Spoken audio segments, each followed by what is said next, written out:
for you to get off the sidelines and get active in your community, because change starts with you. Get involved and tune in to the Thom Hartmann program Monday through Friday from 11 a.m. to 2 p.m. right here on your local Civic Media radio station. Pete Schwaba. On the next Nightlight, I welcome Civic Media Sports Authority Mike Clemens, who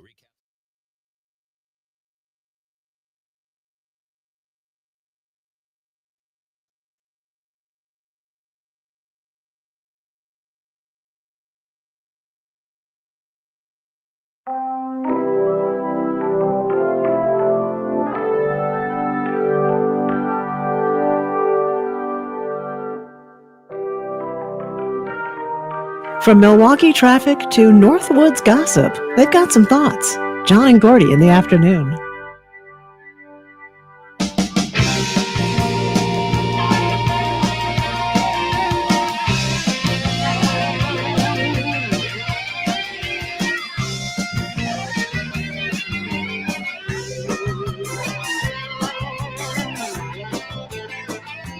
Afternoons with John and Gordy, Civic Media Radio Network.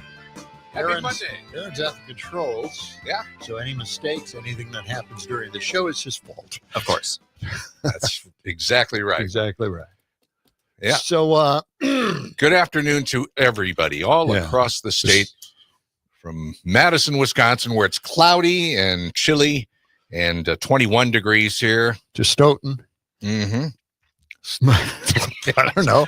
You're naming places. And I things. named one place. Well, okay.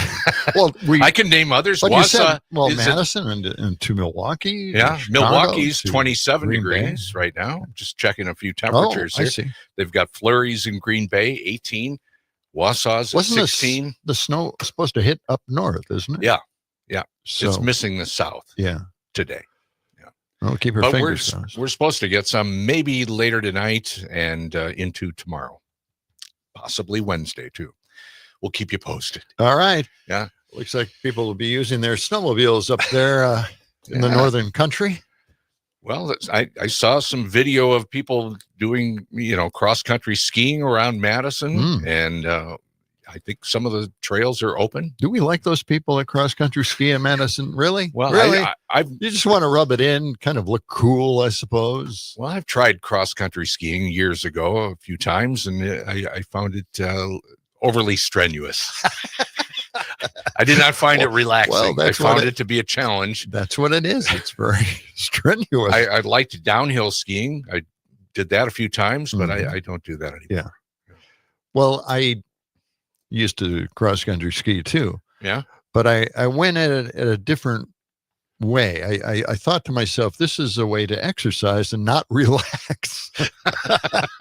I may have had a different point of view on that. Some people think it's fun, so they wouldn't be doing it otherwise. You can have fun, but also good exercise. Oh, sure. So, Aaron, are you a skier? Of No, any I am. kind? I feel like if I went skiing, my ankles would just snap in half instantly. well, don't do it then. Exercise, walking, running, whatever you want to do, strengthens those ankles. Yes, I do. I do walk. Strengthen those ankles. Yeah, I'm working on it. Now, the best thing to do is speed walk. Right? Oh, okay. Do you snowmobile? What about other winter sports? Sledding is always fun. Sledding? Get the kids. I don't have children, but get like my niece, go sledding. Borrow some kids off the street, go to the park, find some, and go sledding. That's a good approach. Sure. Maybe don't do that. No, that's probably not a good idea. Oh, okay. But we used to, in the old days, saucer downhill. Oh, Yep, sure. yep. Yeah, that's fun. Yeah, those were really cool. Totally out of control. Yeah. Just start spinning and hope you don't hit a tree. Right.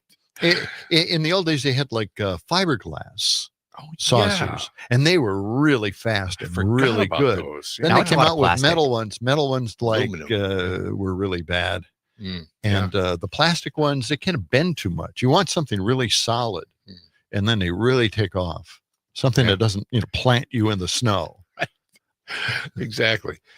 Well, we'll see how long this snow lasts, and if it's going to be a white Christmas. We only have a few days 17 days till Christmas time. We could come up with the John and Gordy going back to saucers. I think we should. Book. Well, a lot of kids do tubing now too. You know. Oh yeah, get it in their tube. Right. That's fun. Mm-hmm. You go bouncing down the hill. Again, out of control. Why not? Right. Yeah. Right. We have the text to win contest coming up in our 3:00 hour today. And so we'll be giving you the next keyword in that, your chance to win $200 and get in for grand prizes. And we'll tell you about that as we get closer to it. And we have a couple of guests lined up a little bit later on. Yep. Reed Ribble will join us. He's a practitioner in residence in poli-science at Green Bay, UW. Formerly a representative in Congress.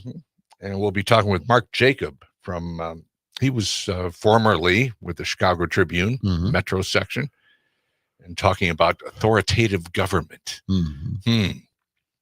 There's a lot of that going around right now. Well, it is an authoritarian government. Yep. So. And we'll get to the bottom of that.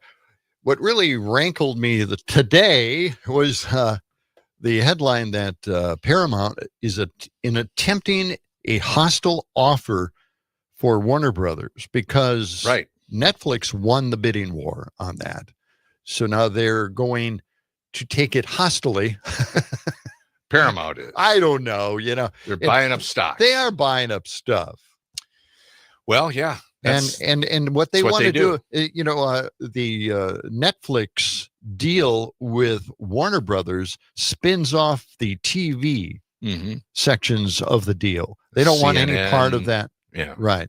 So they don't want any part of that in this new attempted hostile takeover. By Paramount. They want to keep everything together, the whole package, because it would benefit, of course, the people buying it. David Ellison, he wants everything. He wants to control the news at CNN. He wants to control the news at CBS, which he's trying to do now. Of course, I don't know if anybody noticed this, but Trump got very, very angry with CBS in the 60 Minutes interview. Oh, yeah. I remember that. Yeah. He didn't like that. But also... look, it's Margaret Taylor Greene saying the stuff. They're just interviewing her. They're just talking to her. But anyway, he's very angry. So maybe he's angry at David Ellison and this attempted hostile takeover of Warner Brothers. Maybe they'll allow Netflix to pick up on Warner Brothers. I'm for that. I want to back that up. I like Netflix. I don't know why. I just feel good about it. Okay. Well, the Ellison bid taking over Warner Brothers may be backed by the Saudis. Yeah, that's right. So the Middle Eastern sovereign wealth funds are going into this thing. They got plenty of money to throw around. I don't know. These deals where the Middle East is just starting to get a little scary. I mean, we are giving up a lot of control. What about, the Middle East? If they take over, if they're part of this deal, would they decide what's on CNN or what's going to happen to a lot of CNN? In this thing? But we'll see what happens. In fact, we're talking to UW professor Barry Orton tomorrow.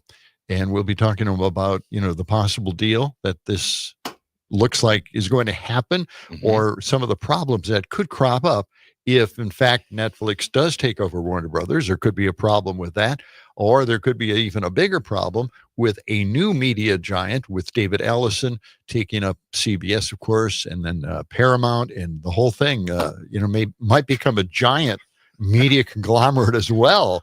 And that's my feeling on it.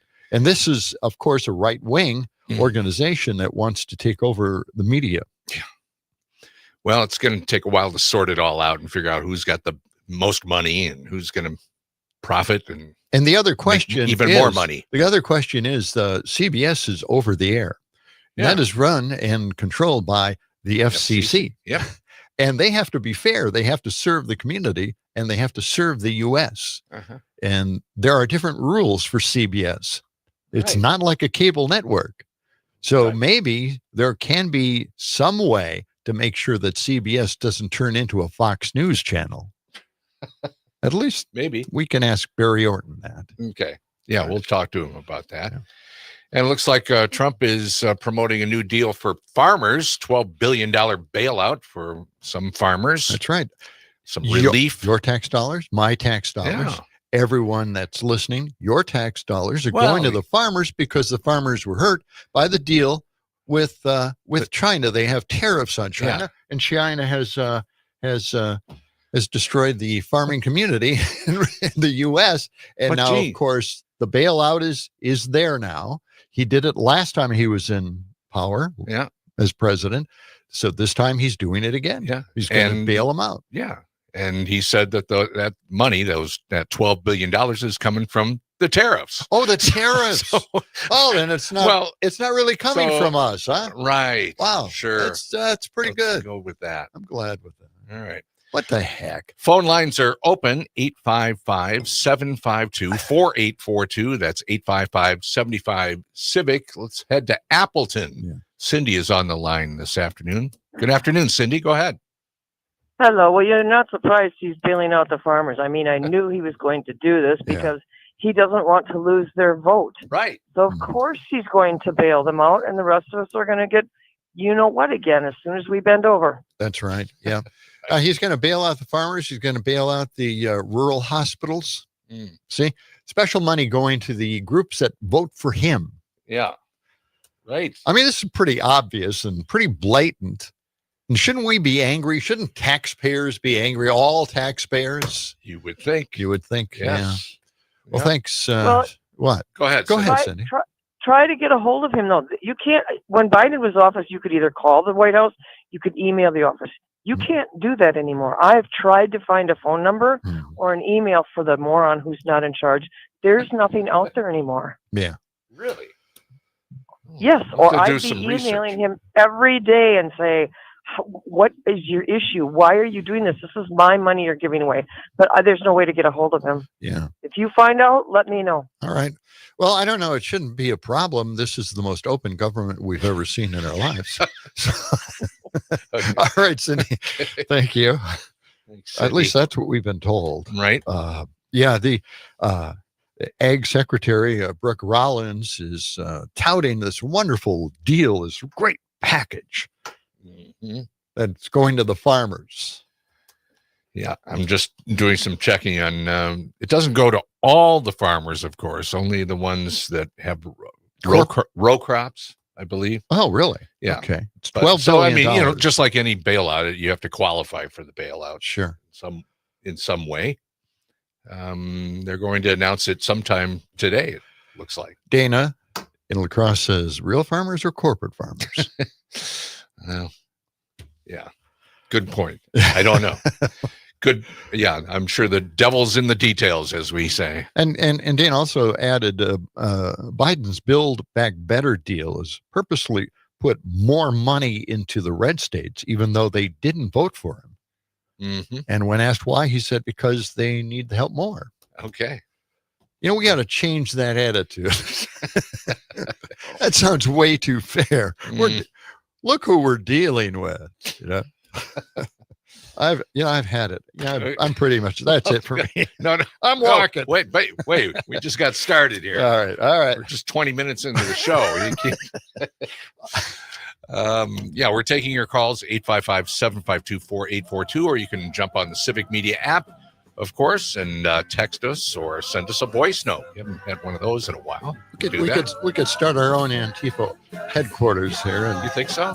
Oh, why not? Is that the way to do it? Okay. 19 past the hour. We're coming back with the afternoon edition of John and Gordy. Stay right here. We are sick and tired of having to ask them cap in hand. We crawl on the floor, we beg for more, but still we are ignored. We're tired of being herded like a mindless flock of sheep. And we're tired of hearing promises that we know they'll never keep. 2.7 WMDX. Warning, may cause smarter dinner conversations.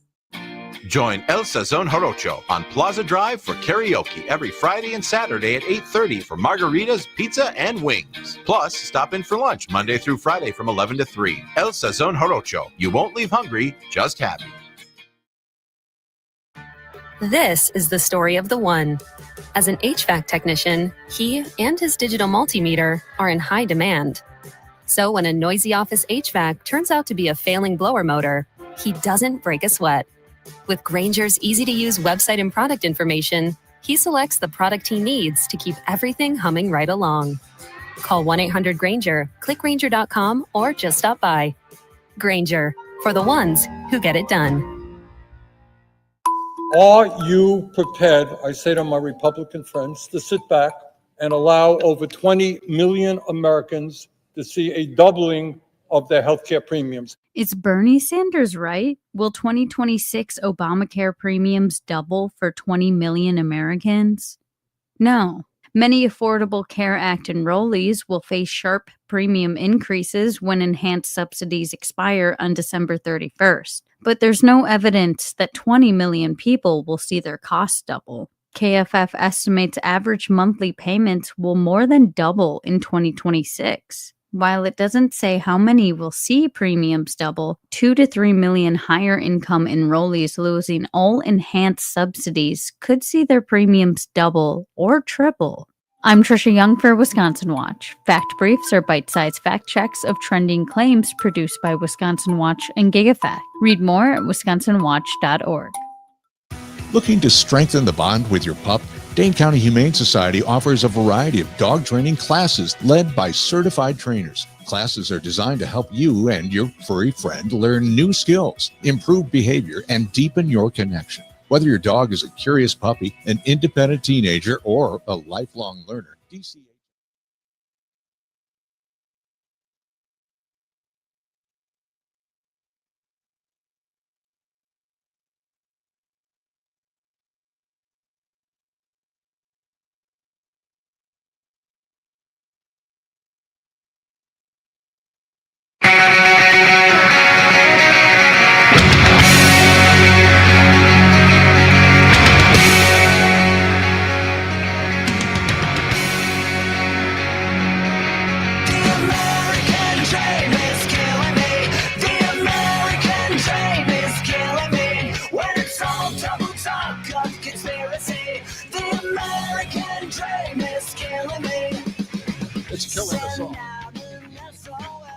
This is John and Gordy in the afternoon right here on the Civic Media Radio Network. We're hoping to have a good afternoon. I'm just a little overcast, but you know what?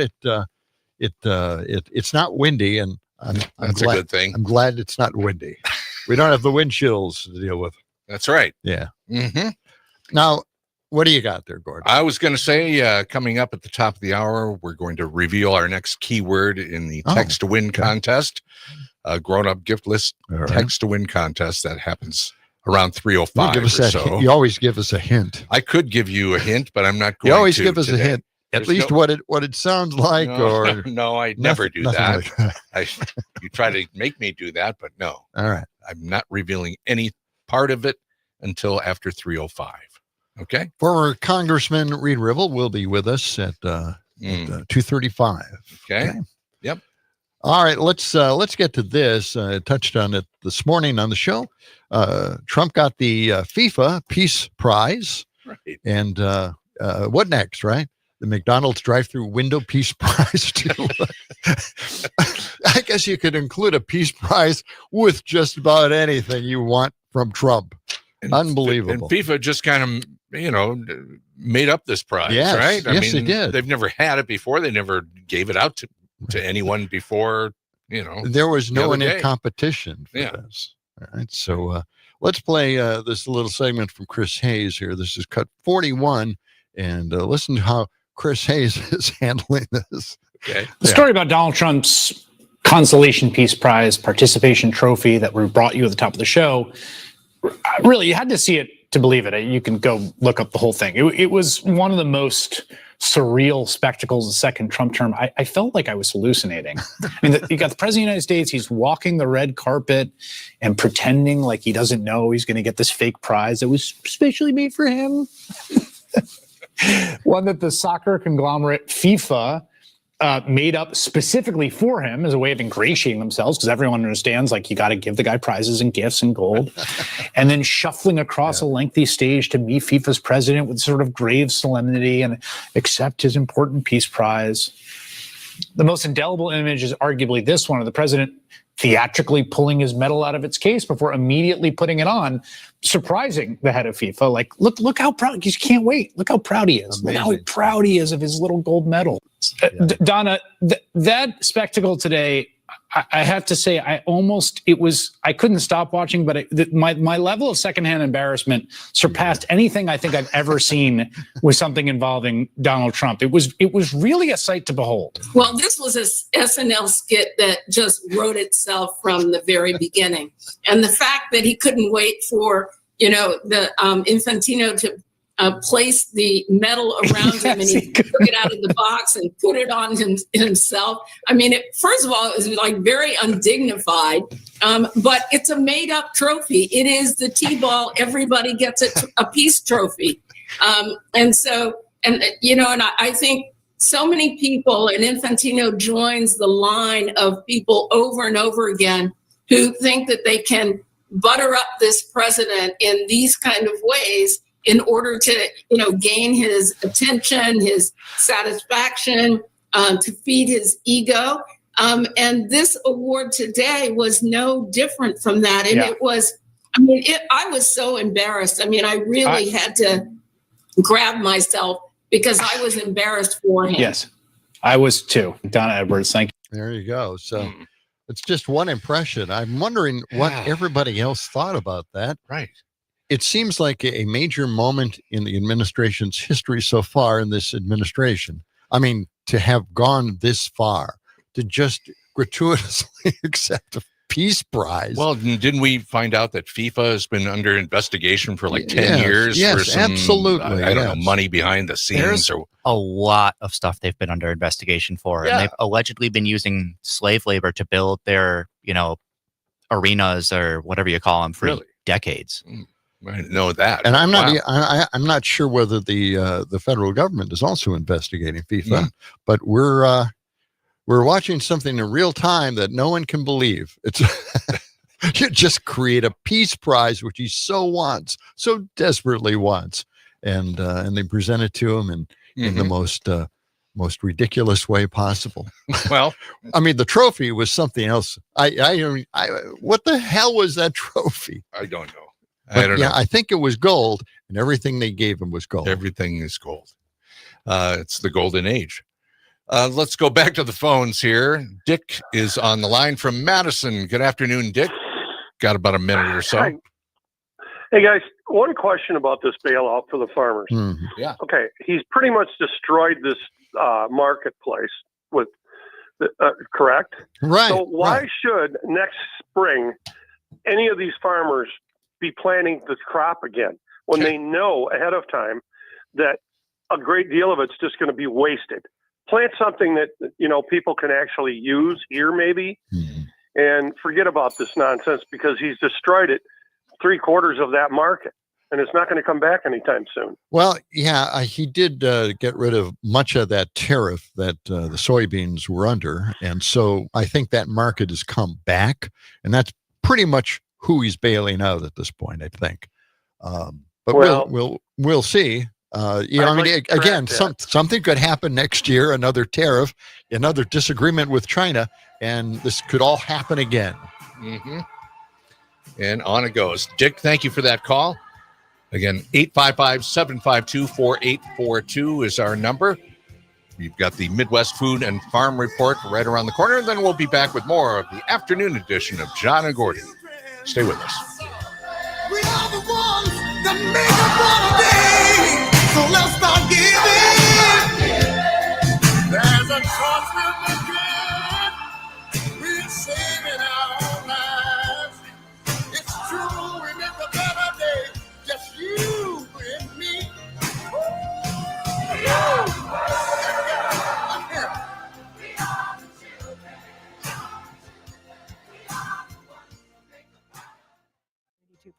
WMDX, almost as addictive as your group chat. From the capital to your Wisconsin's biggest stories live. Hello, Reed. Thanks for joining us. Hey, you're welcome. How are you? Doing well. Yourself? I'm doing good. Thank you. Just so you know, we are still live on social media. We're not on the radio yet for another 4.5 minutes. Okay. Very good. Alrighty. Okay. Anything else you guys got to check in with him about? Or Do you want to check in with Reed? Reed, that is John Peterson. I'm Gordy Young. Hey, Gordy. And John. Good to meet you over StreamYard here. That's right. And I know we want to ask you a few things about what AI. AI is that you want to talk about AI? Is that I don't know that they mentioned you wanted to talk about the Affordable Care Act, but we can talk about AI if you'd rather talk about AI. I thought maybe you were focusing or doing something about AI, but let's talk about the Affordable Care Act. I'd much rather talk about that. Okay. All right, let's do that. All right, let's do that. Your audience might be more interested in it. Are you doing something with AI as well? Because that's the what we were guardrails- told. Yeah, I'm not sure where the AI thing came from. I'm not. Okay. We're glad we asked. All right, I'm very glad we eliminated that as a possibility of discussion. I would have to then pretend I know something about it. But yeah. All right. Let's. I know everything about healthcare, so look out. Yeah. He's a healthcare advocate over here. I am. Aaron, do you know what Nancy wants to talk about? Yes, about Trump's fake peace prize. Oh, okay. All right. Well, The thing about the Peace Prize, I have another cut from Jen Psaki. Oh, right. And she talks about the corruption of FIFA. And we keep bringing it up here, but this cut I can't get to because it's almost 3 minutes long. Yeah, 3 minutes. So, well, let's hold on to that till next hour. Yeah. All right. What do we got? 3 minutes. Online tool. Check it out on 2.5. 2.5. Okay. All right. Did you stand by, Reed? We'll get to you in about 2.5 minutes. Benefit your bottom line? Ag Country Farm Credit Services can help. Choosing the right coverage for your goals can help maximize margins, strengthen your marketing strategy, and build a more resilient operation overall. As you plan for the season ahead, focus on more than just managing risk. Call 800-450-9858 to speak with one of our dedicated crop insurance officers. This institution is an equal opportunity provider and employer. And sustainability is the #1 consumer item on their mind when they're looking for cheese. Research released on Friday by Dairy Farmers of Wisconsin in conjunction with the Center for Dairy Research shows sustainability, a concern that consumers bring to the grocery store with them. If you'd like to see more on those results, go to wisconsindairy.org/cheese trends. I'm Pam Yankee. Local news, real voices, and conversations that count. That's Madison. And that's 92.7 WMDX. I'm meteorologist Rodney Price. Plenty of clouds into your Monday afternoon, and don't be shocked if you see a flurry or two. Highs of the lower 20s, a light south breeze. A better chance of snow for tonight. Temperatures will actually rise after midnight into the mid-20s by dawn. It's 21 at our studios. When it comes to vaping, the truth can get clouded. So let's make it clear. Vaping is not safe for youth. Because vaping can put microscopic particles into your lungs. And dangerous things like metals into your body. And nicotine, which can harm a person's brain development through their mid-20s. With appealing flavors, high nicotine levels, and lots of promotion on social media. Many kids think vaping is harmless, but it's not. So talk to your kids about the risks of vaping. Because when you talk, they hear you. Learn more at underagedrinking.samhsa.gov. I'm Rick Smith, host of The Rick Smith Show. If you're looking for honest talk, real stories, and straight-up news that matters to you, tune into The Rick Smith Show. We're digging into the issues that affect your job, your family, your future. Join me weeknights at 9 on the Civic Media Radio Network, because your voice deserves to be heard. About 20 seconds. That's The Rick Smith Show. Heard week.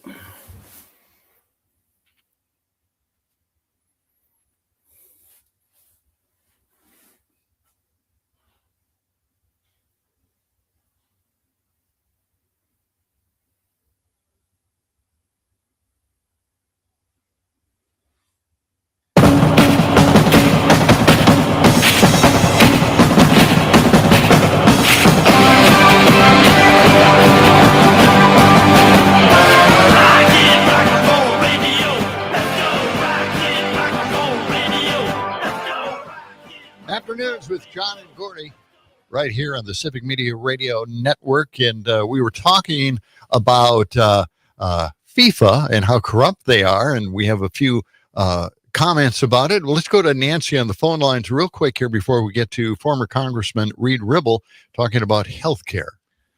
Nancy, what do you got for us? Hi there. I come from up in Wausau, you know, and we're a pretty red area up here. But I don't know how much there's got to be more in our drinking water than PFAS for people that still can believe that Trump is anything but a con. You know, you're getting a peace prize that you literally invent with a corrupt agency. What do we need to do to get this out there to more mainstream media? My goodness. I know. I agree. Well, we're doing our best here. You know, I have another cut from Jen Psaki in regards to this FIFA award. So we'll get to that in a little while. But I appreciate your call and everything. And we have a comment here that was sent in. Let's see here. FIFA is stupid. That they're not stupid. They're being investigated for crimes, and the plastic award is certainly a way to pay him off. Okay. We'll see what happens with that. All right, Brett, thank you for that Yeah, comment. thank you. And Nancy, thanks for that call. Now let's get to our special guest this afternoon. It's former Congressman Reed Ribble, also a professor or something like that at the Green W. I believe it's, and Reed, correct us if we're wrong, practitioner in residence. There you go. In political science at UW Green Bay. Did I get that right? Yeah, you got that right, John. That's okay. We're good. That's good. I'm not a professor there. Okay, all right. What is a practitioner in residence? What is that? Is that kind of like an adjunct professor, or what is? Yeah, so I assist in some of the political science classrooms. I do lectures on different topics to various students, but I mostly those students that are seeking some type of occupation in the political realm, whether it's campaign side or actually in the government side. I serve as an advisor. They have my contact information. We visit about career path and how they might enter this world of politics, and try to help them along their journey as they seek to serve the country in whatever, or the state of Wisconsin, or the county that they live in Wisconsin, through the political side. Mm-hmm. Well, now, you know, when you were in Congress, you were a big supporter of farming and what happens to farmers in regards to like tariffs and the resulting problems they have because of these tariffs. Now, you were in Congress during the first Trump administration. No, I actually left in 2017. You did? Okay. So I left right before Trump came in. But I can tell you, just as an aside to that, what farmers really want is markets. They don't want help. And so the best way to help farmers is to open up markets to them, not shrink them by imposing tariffs. All right. Well, let's get to healthcare then. I will try not to get too upset or whatever. Okay. Now, you're more on the libertarian side. So you would like to see less government involved in healthcare. I mean, we do have Medicare, we have Medicaid, and we also have the tax credits that are in the Affordable Care Act. So there's a lot of government help and support for our healthcare system currently the way it is. My idea is to go with universal health care, and that would be universal health insurance by the government, and have some of these insurance companies, of course, manage the system itself. I know that's government involvement, and it's probably not something you support, but it seems like the only way we can get out of this big mess, this debt, and so people don't have debt loads, they don't accumulate medical debt, and they don't have huge premiums each month that they have to deal with. And by the way, you're also giving an advantage to large businesses that can offer healthcare where small businesses cannot offer it, or most of the time can't.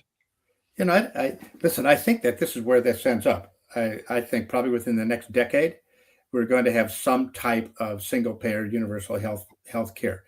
I think that was part of the original strategy behind the Affordable Care Act, and we're now kind of at this place where Republicans find themselves in a box canyon that they can't get themselves out of. because the COVID subsidies, which were you can argue were necessary during the COVID environment. COVID's now over, but healthcare prices continue to escalate. And now if you just get rid of that particular subsidy, citizens are going to find themselves in a real tough spot. And going to your point about how many people are already in some type of single payer system, over 50% of the U.S. population is in some type of single payer system already. Yeah. When you take Medicare and Medicaid, you take Veterans Health, you take prison health, and you take Bureau of Indian Affairs health. You already have over 50% of the country in some form of single payer, and because the government reimburses below the actual cost of some of those programs, those that are in the private healthcare system buying their health insurance through the private system, whether it be directly or through their employers, have to pay a higher amount to offset the loss on the other side. And so we've got this kind of catastrophic place that the country finds itself in with healthcare. And the thing that bothers me most of all, and maybe you guys will agree or disagree, and it's totally fine for us to have a disagreement. It's also fine with me to have agreement, is that there's been too much talk about health insurance and not enough talk about healthcare, and as if they're the same. So you take some of the counties in rural northern Wisconsin, there are no healthcare providers there. And so to what benefit do these citizens get by paying a lot of money for health insurance when there's no providers in the county that they live in? Well, that's true. And it's really, we have a healthcare delivery problem in crisis, as well as a health insurance and health cost crisis.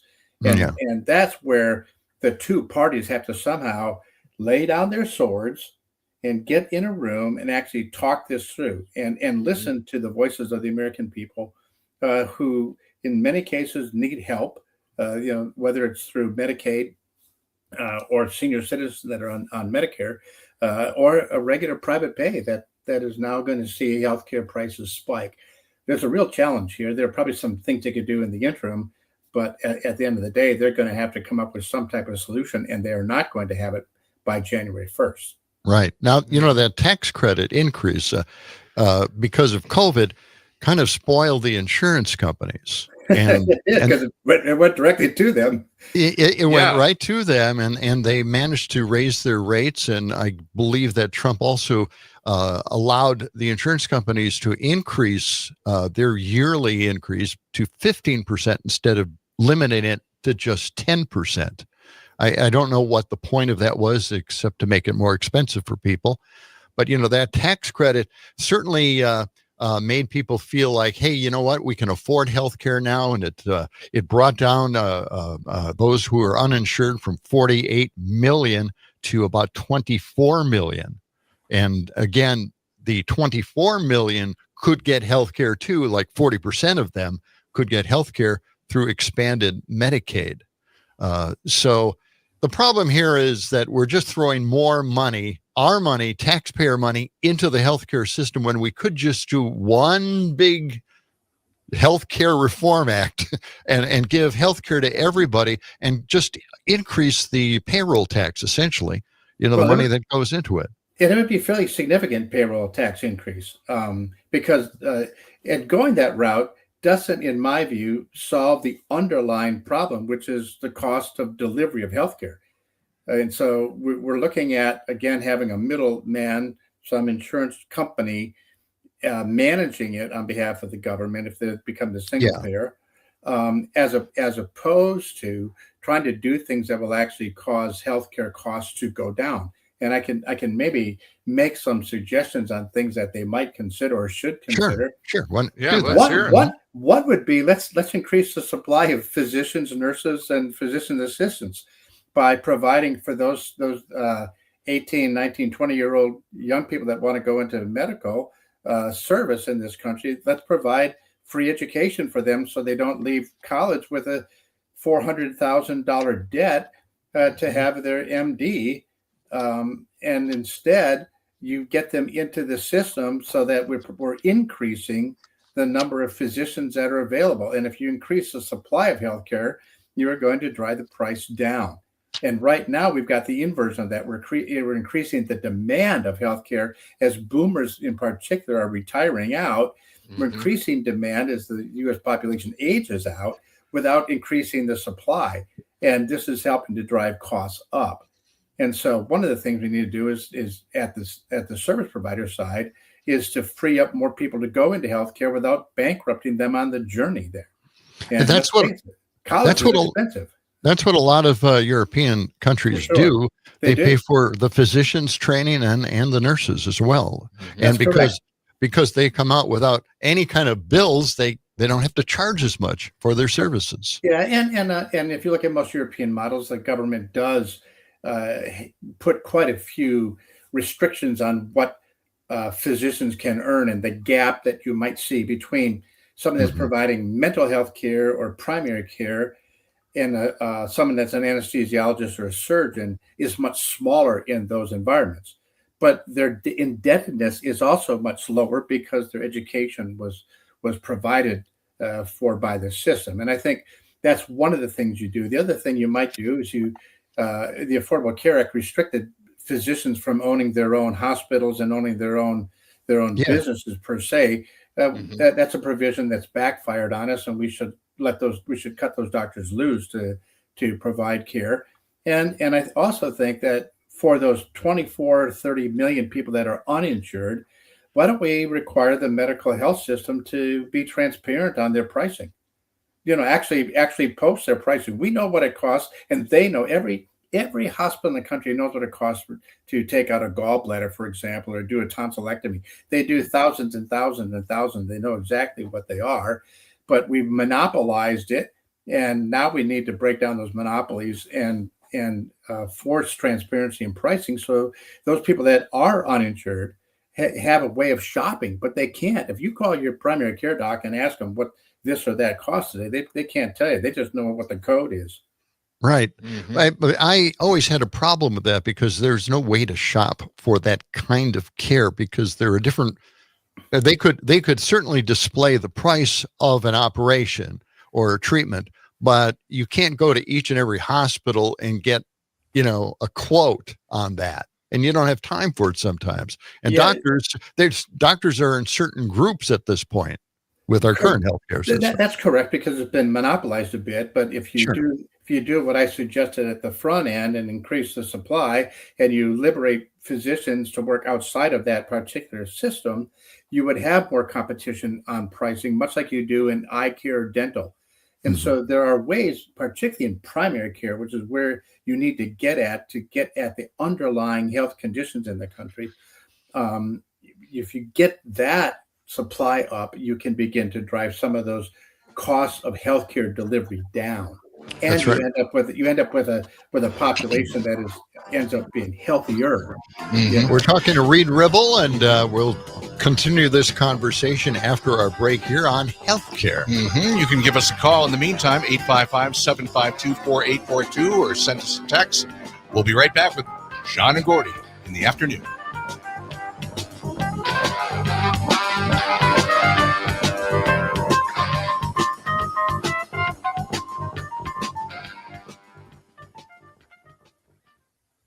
Get updates on what's happening in your community right to your phone through the Civic Media app. Select WMDX in the app and news comes to you. Real news and great conversation. The holidays are here, and it's time to pick a present from Civic Media's grown-up gift list with this local station. Listen while you work for the keywords to text for your chance to win $200 cash and be entered to win one of our grand prizes, a snowblower, stainless steel cookware set, or a portable air conditioner.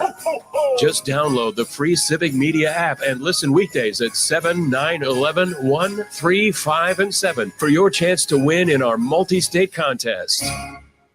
What is a commercial? It's a message delivered to the people, in this instance through your radio speakers into your ears. Why, it's like a movie for your brain. This radio commercial is directed to the business community. If you want to reach more customers, you should be using WMDX Radio. It's that simple. Just email sales@WMDXradio.com and let our crack sales team show you how to make your business grow with the #1 medium known to humankind, the radio commercial on WMDX. Long may you wave. Hey, honey, how was your day? Yours?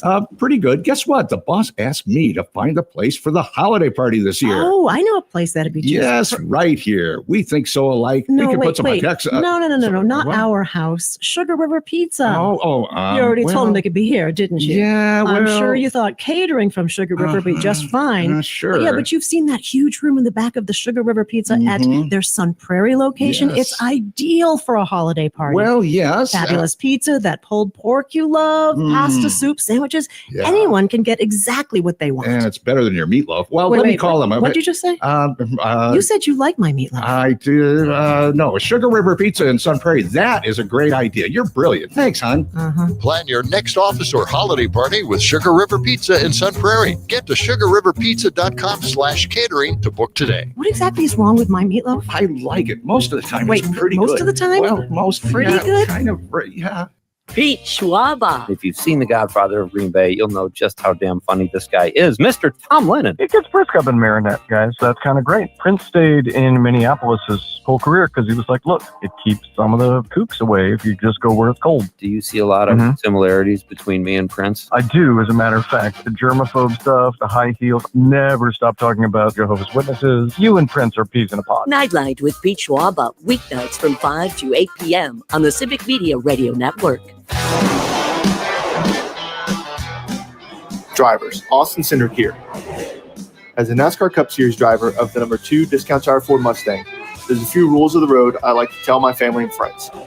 Tire pressure is critical to safety because underinflated tires are more likely to fail. Plus,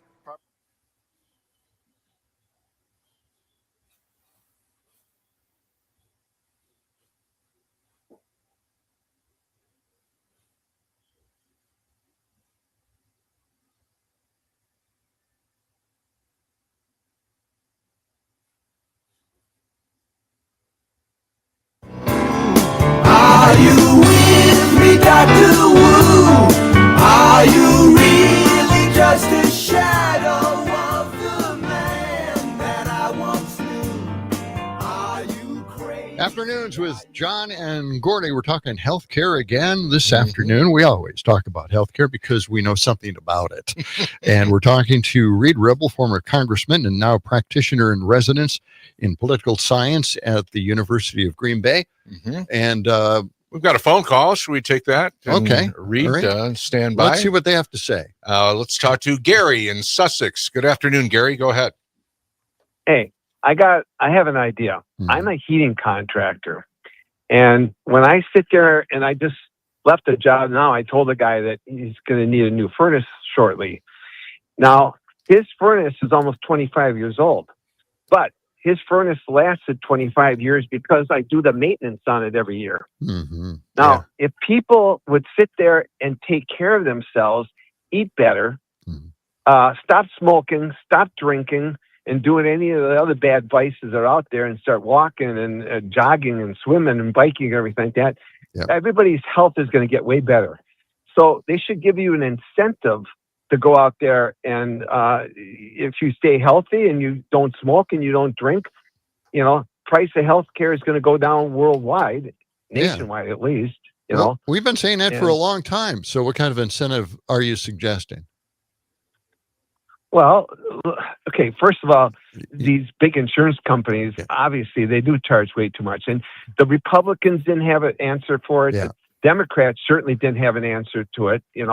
Nobody knows what to do. So as far as I'm concerned, I would say, well, if everybody was healthy, it would automatically bring it down. But I would probably say, give you like 25% off. But the thing is, people would be healthier anyway. So the cost of healthcare would automatically go down because people would be healthy. All right. And if you don't want to, if you want to smoke and drink all day and eat bonbons, then fine, pay through the nose. I don't care. Gary, the only problem with that solution is that you're trying to change human nature, and we're not going to be able to do that. There's no incentive to change human nature. We can't do it. Well, Gary, we're going to move on to our Gary, guest thank here, you. but we appreciate your comment. And a lot of the texts we're getting have to do with affordability and the cost of healthcare in this country and profits. and hospitals and doctors are making incredible profits. Insurance companies are making incredible profits. What we have to do is somehow negotiate down those prices. What do you think, Reed? Can we negotiate? Most of the European countries negotiate with the doctors, the hospitals, the drug prices. They control how much you can charge for each one of those events. What do you think? Well, it's not really a negotiation; it's a dictate, and that may ultimately be where we end up. I mean, we have to be realistic here that most first world countries are having some form of single payer healthcare system. Yes, and I think that ultimately that's where this ends up. However, in the interim between here and there, what the recent caller just said about putting incentives in the right place, that again would require an act of Congress. It would require those two sides to come to some form of agreement, and where insurance companies have more flexibility and hospital systems have more flexibility to charge the smoker more, to charge the alcoholic more, to charge the obese more, and try to help them get to a place where they take some responsibility for their own health. And this is why we need to put, in my view, we need to put more emphasis on primary care and getting in front of these issues rather than getting behind and trying to treat them after the problem occurs.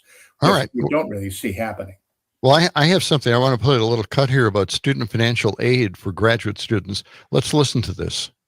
So I don't like to do this, but did you guys know that the Department of Education has now taken nursing completely out of a professional degree program? So if the healthcare system isn't broken enough and there's not already a shortage of nursing, by doing this, congratulations, you're going to be short 1 million other nurses. By not giving nurses the same amount of reimbursement or like educational loans that you do for other practices that are included in this, like MDs, veterinarians, chiropractors, podiatrists, people aren't going to go to school. So apparently my doctorate that I busted my tushy for is not going to be considered a professional degree. Cool. Oh, and they also did this to teachers too. So basically getting your doctorate for nursing or education is now going to be a waste. So your ER wait time's going to go up. You want your medication? Good luck finding a nurse. You want someone to spend extra time with your kid because they need to be tutored? Good luck finding that higher level of education. Bravo. Well, what do you think, Reed? That's a lot there. She's not wrong. I mean, Right. these are some of the places whereby public policy shoots itself in the foot. And going right back to the very place that I started, we have to increase supply, not decrease supply. This will decrease it. And that will serve to decrease it. I mean, I just had a fairly major back surgery, and I will tell you, I was very thankful in the middle of the night to be woken by a very competent nurse to make sure that I was managing my pain in the right time. I was making sure whatever medications and exercises that I needed to do to facilitate my recovery were happening when I was in the hospital. And that wasn't done by my surgeon. That was done by a nurse that was working in the middle of the night to make sure that I was taken care of. And having fewer nurses is not the right approach to this. And she's highlighting one of the many problems that we have in the delivery of health care. Well, this is setting us up for a fall, basically, reform of the Department of Education. Reed, we have to go. Yeah, we have to leave it there, but thank you so much for joining us. We hope to have you back again soon. Sure, we can talk Social Security. I would love to do that. You give me a call sometime and we'll talk that through. Very good. Love to do that. Thank you. That's Reed Ribble, practitioner in residence in political science at Green Bay UW. We'll be back with more of John and Gordy. Our next hour is a contest hour for our grown-up gift list text to win multi-state contest. Coming up next. 0.7 WMDX Columbus, Madison's real news and great conversation. A Civic Media station. WMDXradio.com. ABC News, I'm Michelle Franzen. Boeing has finished acquiring Spirit Aerosystems. It says the company that makes fuselage and parts for Boeing. The relationship between Spirit and Boeing came to public light due to quality issues and lax oversight involving production of airplanes like the Boeing 737 MAX. As part of Boeing's plan to streamline and improve problems with production of its aircraft, it decided to buy the company making the bulk of the fuselage of the MAX. Years ago, Boeing sold its main Wichita, Kansas plant to Spirit. Now under the $4.7 billion deal, 15,000 Spirit employees will become Boeing employees. Alex Stone, ABC News. At the White House, President Trump announced a $12 billion aid package for U.S. farmers. It comes after farmers were directly impacted by Trump's tariffs, with China even temporarily blocking purchases of soybeans this year. $11 billion will be used as one-time payments to farmers through a new program. Tsunami warnings now have been downgraded following the powerful earthquake in northern Japan today. This is ABC News. Your neighbors are talking. Leaders are deciding. Madison's story unfolds daily on 92.7 WMDX.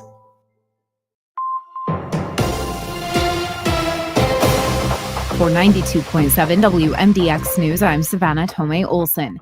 There are some new changes to Metro bus routes. The South Transfer Point is now closed. Routes G, H, and O are now ending at the new bus stop at Park and Hughes, 1 block north of the South Transfer Point. Route B will use Park and Hughes too. City staff will be adding temporary bus shelters and benches to make that functional for now. All of these changes are to accommodate the future Park and Badger redevelopment. In that project, the city will add 600 units of housing and a new Fire Station 6. These route changes first took effect yesterday. And the very first state office built outside the Capitol is now for sale. Construction on 1 West Wilson began in 1930, and now it's an iconic part of the Madison skyline. It's just across the street from Monona Terrace. Most recently, it was home to the Department of Health Services. It's got 11 stories above ground and 4 more below. Selling the property is part of Governor Tony Evers' Vision 2030 plan, which aims to offload some unused properties owned by the state and encourage remote work, all to save taxpayer dollars. That whole mission would end up saving taxpayers more than $500 million in deferred maintenance costs. 1 West Wilson is on the National Register of Historic Places and features an Art Deco style. Department of Administration Secretary Kathy Blumenfeld calls it a one-of-a-kind opportunity. The building can be developed into just about anything from a hospital to housing. Bidding for the property will begin in March. And a Madison middle schooler spent the weekend representing Team USA in an international judo competition. Ilian Hoskins is a 7th grader at Senate Middle School.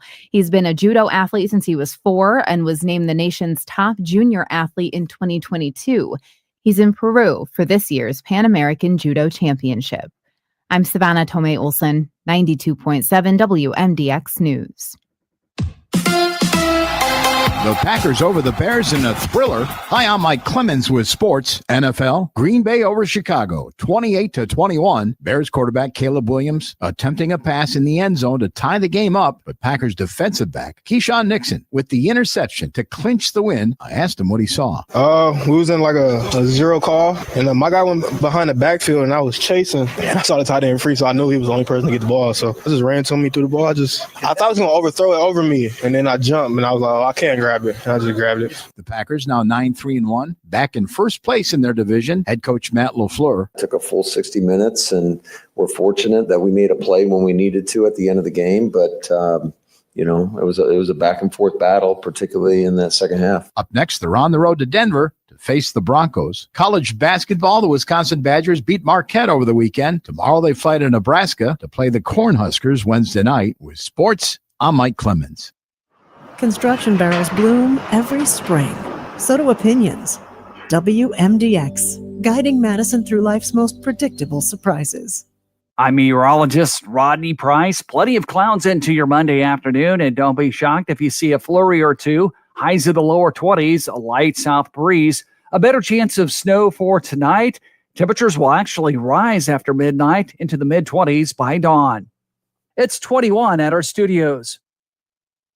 Listen to the Civic Media exclusive podcast, Busted Pencils. We'll start with you, Johnny. What's your policy on students having their headphones in during a class? I'm going to say that I think Johnny feels very stoically about that right now. He has to think very, very, deeply. I mean, it's always going. It's always a constant battle, whether I can get out what I'm actually thinking or if the thinking's in conflict with what I'm saying. It's a hot mess in there. Subscribe to Busted Pencils wherever you listen to podcasts.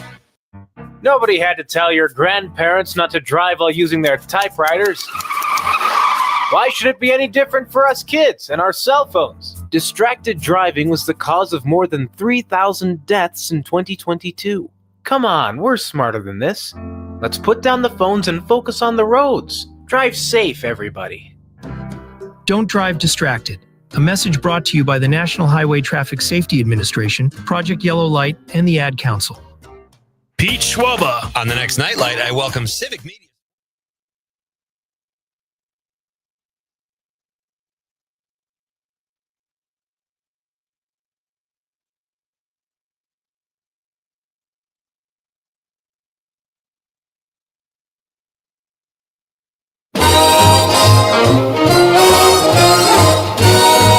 Keeping Wisconsin honest, or at least entertained. John and Gordy. It's a lovely day today. Oh, yeah. So whatever you've got to do, you've got a lovely day to do it in. That's true.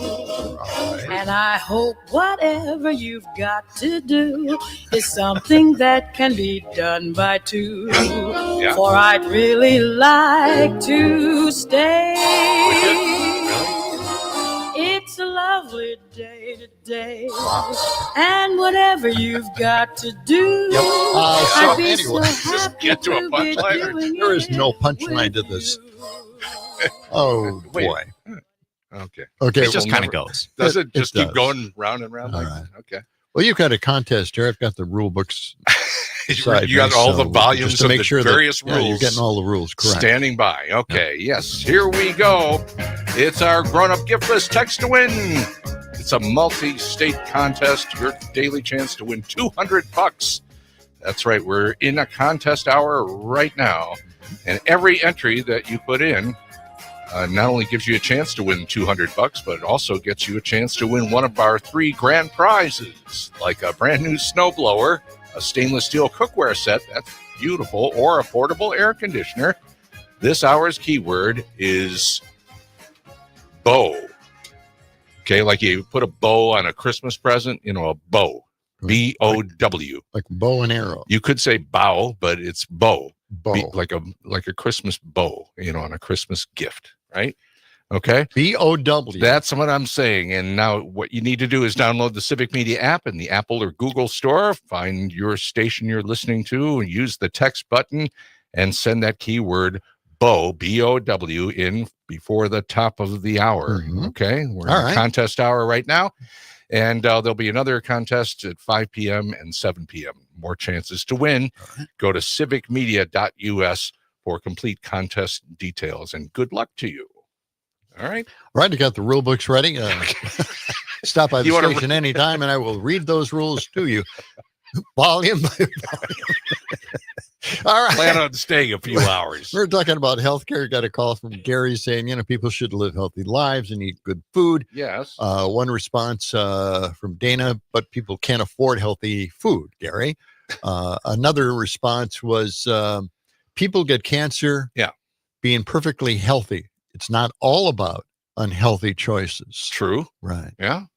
Hospitals are in the red. Defects. What's Well, that? yeah, there's birth defects that's true. and disabilities and things There are like that. chronic illnesses. Yeah. Hospitals are in the red and the risk of closing. They are not making money. Rates are insanely high because we already have a major issue with the uninsured patients. Right. And it's going to get worse because, of course, the big bad bill prevented the emergency rooms from getting money because they were afraid some immigrants might have gotten care. Okay. Well, and Wes wraps up that comment by saying the only people making money are private insurance That's right. executives. That's right. The CEOs and such. Yeah.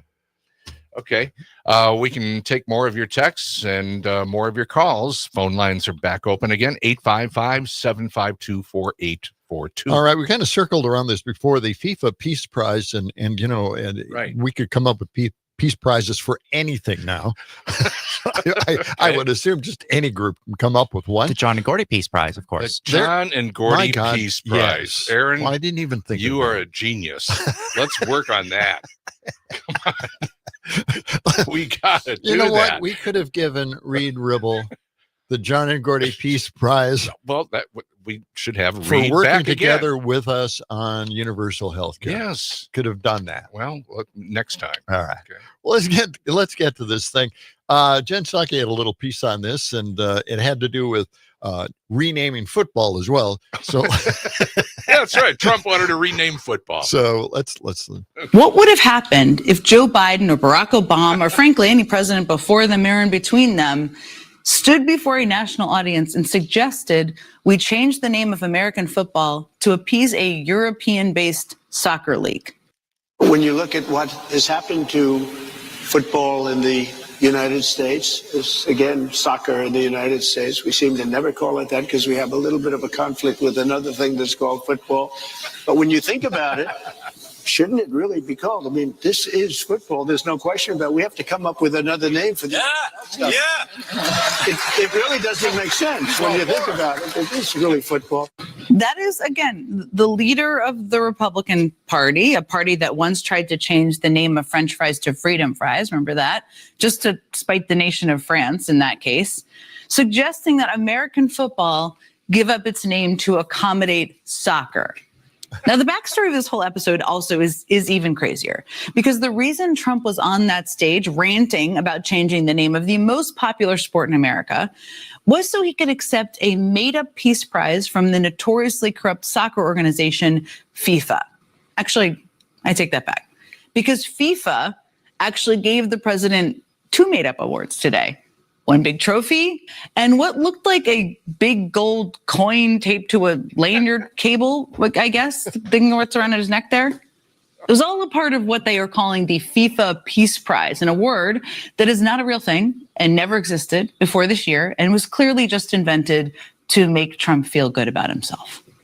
Never mind the fact that the organization handing out this so-called Peace Prize has been accused of everything from corruption and bribery to abusing migrant workers building soccer stadiums in the Middle East. That's the organization that gave it out, which basically means that, I mean, the irony doesn't even begin to tell the story here. It's completely crazy and totally ironic. But this is how Donald Trump treats the American presidency these days. He's slapping his name on the U.S. Institute of Peace to feed his already overinflated ego. He's changing the architect for his new White House ballroom, another absurd vanity project occupying all of his time. He's attending what is essentially a private concert by the Village People and doing that kind of weird little dance he does that I just can't even recreate whatever's happening on the screen right now. And when all of that tuckers him out, and it seems to be tuckering him out, he enjoys dozing off in the middle of cabinet meetings. And all of that, everything I just showed you, was just within the past week. I mean, Politico's Jonathan Martin summed it up pretty perfectly in his piece, The President Who Never Grew Up. Martin wrote that, quote, Trump has turned the office into an adult fantasy camp, a Tom Hanks in Big, ice cream for dinner, escapade, posing as a presidency. It's pretty good. Yeah, that is pretty good. There you have it. Yes. Good commentary. Good summation there. And Jen is doing Jen that a lot. Psaki. She's got some great commentary. Yeah, she's excellent. Yeah, she's come into her own. Right. I didn't like her at first, but she Well, it takes really a while. has done well. And, I also like Lawrence O'Donnell. I don't. Oh, you know, yeah. Sometimes I can't stay up that late. I just can't do it. But he's great, too. Yep. Now, let's find out what Fox News thought about the award. Oh, okay. All right. This is cut 47. Here we go. I also love that the Peace Prize from FIFA, it didn't go to like Greta Thunberg or some silly little peace Because activist. it was created for the president. That's So, what Johnny Infantino what you got? What's your beef No, with I'm this? saying there were What's no the other problem? candidates. So, It wasn't like what's your point? beat out other people. Do you wish that it went to Amnesty International or to Greenpeace? I don't understand why FIFA needs a peace award. Well, I'll tell you why. Because they they're care. kissing his butt. Yes. He's hosting the game. Right. Oh, wow. Okay, well. All right. There you go. What does she mean, so what? Good point. Right, exactly. Yeah, that's what they're talking about. I mean, Yeah, it just goes round and round. But I love it when the Fox hosts start arguing with each other about these things. I know. Isn't it wild? Right away. Yeah. They jumped all over it. Okay. They really, they just wanted to dump on Greta Thunberg. Thunberg. Yeah. Yes. Yeah. So that was really the point. Really, it was just an excuse take to do another that. shot. Yeah. Right. Now, let's get to Scott Bessent. He wonders why the media just doesn't believe what Trump is telling them. I mean, this is something he said out loud. Now, it's not like the rest of us, minus red hats, haven't noticed consumer prices are going higher and higher. Let's check this out. This is cut 49. We hear from, for example, the president when he says that affordability is a con job by Democrats. That seems to just not be resonating with consumers that have been polled by CBS. 60% of Americans polled by this network told us President Trump makes prices and inflation sound better than they really are. And his approval rating on the economy is now down to 36% in our latest poll. On inflation, approval is even lower at 32%. Don't you need to show that you feel the pain? Well, Margaret, I think the president's frustrated by the media coverage of what's going on. This is the polling of average Americans. But I think the average Americans are hearing a lot of it from media coverage. And I will tell you that the affordability has two components. There's inflation, and then there's real incomes. Real incomes are up about 1%. And what we're not going to do is say that Americans don't know what they're feeling. We've been working on it every day. I was on your show on March talking about affordability. We've made a lot of gains, but remember, we've got this embedded inflation from the Biden years. Okay. That's right. Yes. There we go. It's back to Biden. It's always Biden. Biden's the whole thing here was that Trump had 4 years of just trashing Biden's economy. See, and that's because the news media picked up on it and reported it, and everybody at the end of Biden's administration thought the economy was tanking. Yeah, it wasn't. According to The Guardian, the U.S. economy was in excellent shape when Biden left office, but Trump hammered home that it wasn't. And Americans upset about inflation told pollsters the economy was in poor shape. The average jobless rate was lower than for any president since the 1960s. When Biden left office, the inflation rate had fallen to just 2.9%. The U.S. added 16.6 million jobs, one term, more than any 4-year term of any previous U.S. president. That's not too bad. That's pretty darn good, yes. In Trump's first term, the nation lost 2.7 million jobs overall. Okay, and then we put him back in office for some reason. I don't know. Since the pandemic ended, economic growth in the U.S. has been considerably stronger than in the U.K., France, Germany, and other G7 nations. Before Biden lost the election, The Economist magazine ran a story saying the U.S. economy was the envy of the world and had left other rich countries in the dust.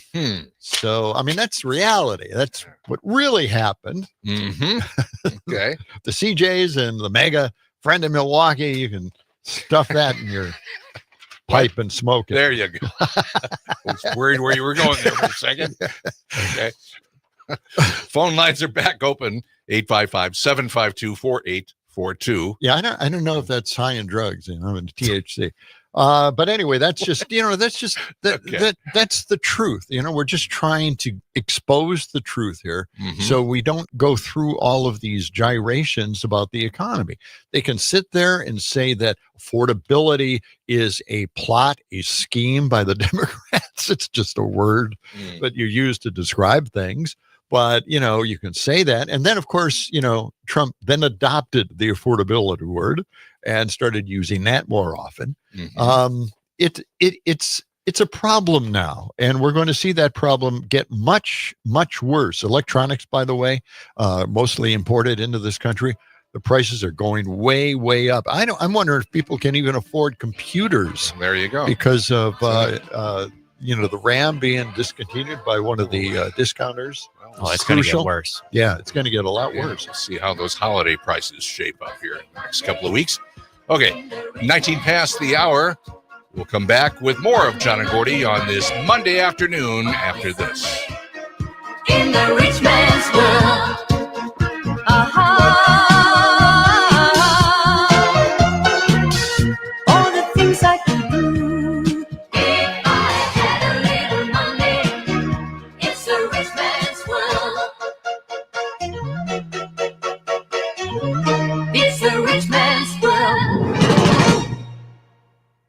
WMDX, the station your car presets warned you about. As the season of celebration begins, David J. Frank Landscape extends heartfelt thanks to their clients, their community, and everyone who made 2025 a year of growth. While the snow falls, the David J. Frank team remains hard at work keeping properties safe and beautiful all winter long and designing next spring's dream yards. From their family to yours, happy holidays. From David J. Frank, Wisconsin's trusted landscape partner since 1959. Visit davidjfrank.com to start planning your 2026 landscape today. Hey, honey, how was your day? Yours? Pretty good. Guess what? The boss asked me to find a place for the holiday party this year. Oh, I know a place that'd be just Yes, right here. We think so alike. We No, can wait, put some wait. text. No, not what? our house. Sugar River Pizza. You You already told them they could be here, didn't you? Yeah, I'm well- sure you thought catering from Sugar River would be just fine. Sure. Yeah, but you've seen that huge room in the back of the Sugar River Pizza at their Sun Prairie location. Yes. It's ideal for a holiday party. Well, yes. Fabulous pizza, that pulled pork you love, pasta, soup, sandwiches. Yeah. Anyone can get exactly what they want. And it's better than your meatloaf. Well, Wait, let me wait, call them. What'd you just say? You said you like my meatloaf. I did. No, Sugar River Pizza in Sun Prairie. That is a great idea. You're brilliant. Thanks, hon. Plan your next office or holiday party with Sugar River Pizza in Sun Prairie. Get to sugarriverpizza.com/catering to book today. What exactly is wrong with my meatloaf? I like it. Most of the time, Wait, it's pretty most good. of the time? Well, most Pretty yeah, good? Kind of, yeah. Join me, Tom Hartman, each and every weekday from 11 a.m. to 2 p.m. for the Tom Hartman program right here on Civic Media. I talk about the issues that all Wisconsinites can get behind, from unrigging our economy so it works for all of us, not just the billionaire class, to improving our representative government, to delivering on the promise of we the people. Tune in middays right here on your local Civic Media station from 11 a.m. to 2 p.m. for the Tom Hartman program. Tag, you're it. Every 15 seconds, someone is diagnosed with cancer. If it's happened to you or someone you love, the American Cancer Society.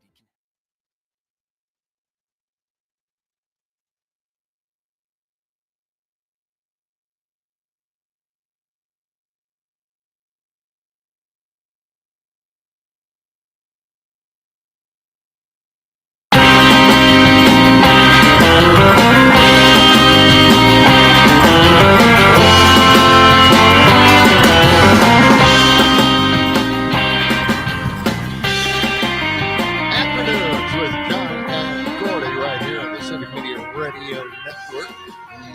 Just want to remind you that we are in a keyword hour here. Your chance to win a $200 cash prize today, or, just get you entered in for our grand prize drawings.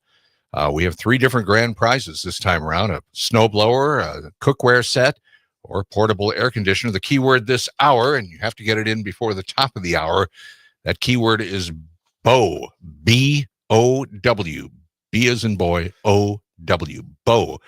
You just jump on the Civic Media app that you can get for free on the Apple or Google store. Find your station, text the button there, push the button, and put the word in BOW, B-O-W. And you can get contest rules at civicmedia.us. That All would right. be B for boy. Yes. O for open. What? And W for water. Wow. Okay, water. So boy, open, and water. B-O-W. That's it. All right. Beta, Oscar, Wilco, I think are the Like if you were on the CB radio, or I think like a police so. radio. Well, that sounded really official. Thank you, Aaron. Were you a dispatcher at a police No, I was department not. at one time? Okay. But that was well said. Thanks for contributing, Aaron. All right. Let's get to Cut 52. What do we have there? Well, let's talk about affordability that I claim Trump was talking about. Let's hear what Fox had to say about all the affordability out there. Prices are way down. Groceries are down. Everything's down. Energy's way down. Prices are up in the United States for coffee. It's up almost 20%. Utility up 11.7%. And then electricity is up 5.1%. And vehicle repair, if you need your car fixed, it's up 11.5%. There you go. Okay, there's Well, I a guess little they told reality the check. truth, huh? Yeah. Oh, boy. You know, the Trump tariffs and the big bad bill tax law targeted households earning $38,840. They are now $2,560 worse off thanks to the tariffs and the tax law. That's a lot of money. It's $2,500. Yes. Wow. Bunch. Yeah. Households earning $517,000 are $8,180 better off. Mm-hmm. Trump's tariffs aren't just hurting Americans in the U.S., but those living abroad as well, because they're unable to send mail to the U.S. without paying hefty tariffs. Trump canceled a policy that allowed the tariff-free flow of goods under $800 into the U.S. And now whatever you send as a gift for Christmas, possibly, sure, you pay a tariff. Of course you do. So Americans have to pay tariffs sending Christmas gifts to their loved ones in the U.S. Nothing more warm and friendly than that. Merry Christmas. Gather around the fireplace. Wow. I guess that's the way it goes. Some things just don't work out the way you would think they would. Right. Now, I got this story, and I'm going to run it here. I think we might have a guest, and sometime in the not too distant future, where we're going to talk about food. And this is really interesting. New analysis shows an interesting picture. Each bite of food is becoming comparatively higher in calories, but lower in nutrients. What? Really? 109 studies were compared for atmospheric carbon dioxide. All right. Pollutant. They looked at 32 nutrients across 43 different crops. Okay. For the first time, they could see a clear shift in plant composition across a wide range of species and essential nutrients. Whoa. As carbon dioxide increases, so does carbon uptake. And more carbon means more carbohydrates, like sugars and starch. However, critical nutrients such as iron, zinc, and protein all decreased a small percentage. Our foods might have more carbs, but fewer essential nutrients. The effects Can you are run already... that by us again? I'm trying to diagram this out, and I lost you. Well, look. It's bad. It's bad news, isn't it? The results are already on your dinner plate. Okay.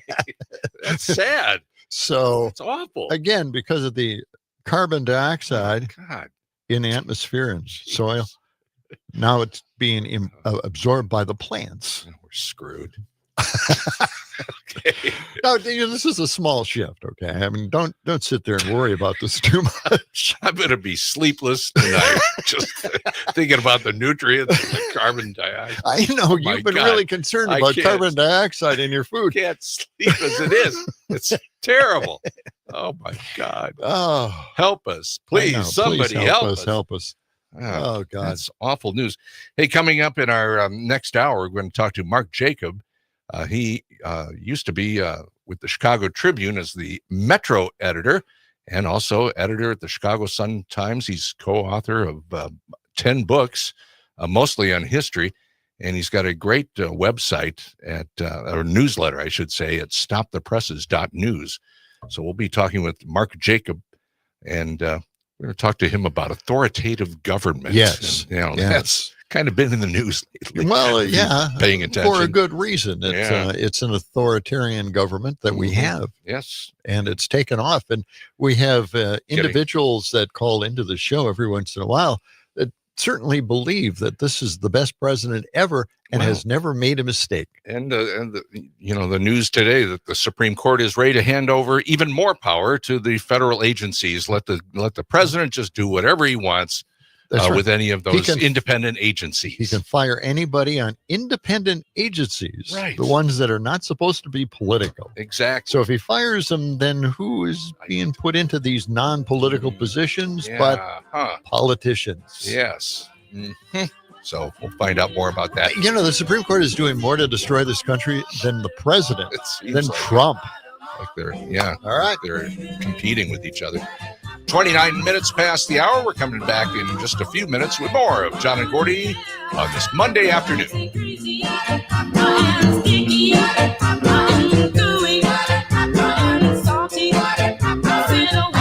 you like? He says, you know what I like. 92.7 WMDX, helping to keep Madison weird. From the Capitol to your kitchen table, Madison's biggest stories live right here on 92.7 WMDX. China is heavily investing in and building a massive export terminal in Brazil. The goal is to create the world's largest port facility for agricultural products to boost China's food supply chain security. It would handle a lot of soybeans, corn, and sugar by 2026. I'm Stephanie Hoff for the Midwest Farm Report. Along with you on a Monday, we've asked the American Soybean Association to respond to that China-South America relationship and what it means for farmers here at home. President Caleb Ragland says he doesn't want to have tunnel vision on China's business. Here domestically, we have lots of opportunities to grow biofuels. There's numerous opportunities with SAF that we have that we need to take advantage of. There's opportunities we have to grow our livestock industry here in this country to help consume that mountain of meal. We don't care how that soybean gets consumed, just as long as it gets consumed, whether it's whole beans, whether it's meal, whether it's oil. But we need those soybeans to move and be used both domestically and internationally. American Soybean Association President Caleb Ragland, along with us, he doesn't want to lose China's business, but he does want to see growth across other markets to make up for any losses that come with China's Brazilian investments. Stick around. We'll take a look at closing commodity prices after this. The Beatles, Stonehenge, the Tower of London. Where are we headed? Yep, that's right. We are on our way to London, Wales, and the Lake District, March 22nd through the 31st, and I'm inviting you to join me. We'll take in the best of Britain, from country life to the bustling cities. We'll start in London with a guided city tour, followed by the Churchill War Rooms and a scenic River Thames cruise. In Wales, you'll get a taste of farm life at Thai Tanglewist Dairy and step through centuries of culture at St. Fagan's National Museum of History. Onward to England with immersive visits to Ludlow Farm Shop and Lower Drayton Farm. From there, reliving the legacy of the Fab Four at the Beatles Story Museum. Visit Beatrix Potter's beloved Hilltop Farm and then wrap it up with a tour of Quarry Bank Mill, one of the best preserved cotton mills of the Industrial Revolution. Details now at holidayvacations.com, keyword Pam, where you can request a brochure, watch a travel show, and book this tour. On the close Monday from Chicago, commodity prices are lower. Cash corn down a penny, closing at $4.43 3/4. 2026 new crop corn closed 1/4 cent lower at $4.64 a bushel. Cash beans down 11.5 cents, closing at $10.93 3/4. 2026 new crop beans down 2.5 cents at $11.01 1/2. Currently, Class 3 milk prices are also trading lower, with January Class 3 milk down 18 cents at $15.20 a hundredweight. And we saw that lower pressure continue into the cheese price, with the 40-pound block closing 2.5 cents lower at $1.35 1/2. For the Midwest Farm Report, I'm Stephanie Hoff. Local news, real voices, and conversations that count. That's Madison. And that's 92.7 WMDX. I'm meteorologist Rodney Price. Plenty of clouds into your Monday afternoon, and don't be shocked if you see a flurry or two. Highs of the lower 20s, a light south breeze, a better chance of snow for tonight. Temperatures will actually rise after midnight into the mid-20s by dawn. It's 21 at our studios. Oh, this is Robert Pilot of Native Roots Radio. On our show, we share stories from Turtle Island, highlighting the people and issues shaping our communities. From protecting water to treaty rights and preserving languages and traditions, we cover it all. Hear voices like Arvina Martin of Emerge, Wisconsin, Dr. Stately, Robert Lilligren, and more. Because Native issues are human issues, and human issues are Native issues. Native Roots Radio, weeknights at 8 on your local Civic Media radio station. The possibility of lung cancer can be pretty scary, especially if you're one of approximately 8 million current or former smokers at high risk. That's why SaveByTheScan.org wants you to know that now there's a breakthrough low-dose CT scan that can detect lung cancer early, and it only takes 60 seconds. You stop smoking, now start screening. For an easy quiz to see if you're eligible, visit SaveByTheScan.org.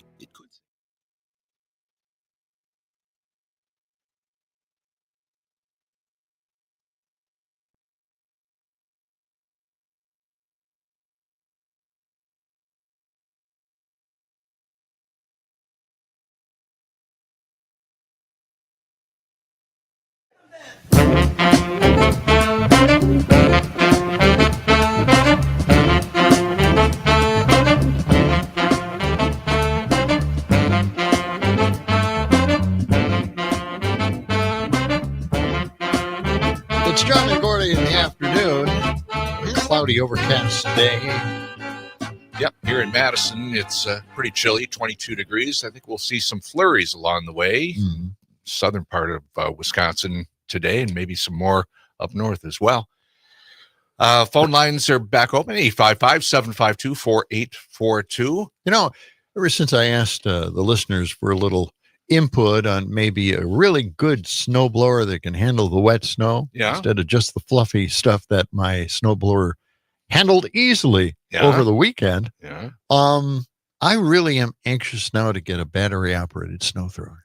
You think so? You think that's the way to go? Yeah. Battery operated, huh? Yeah. Yeah. Yeah.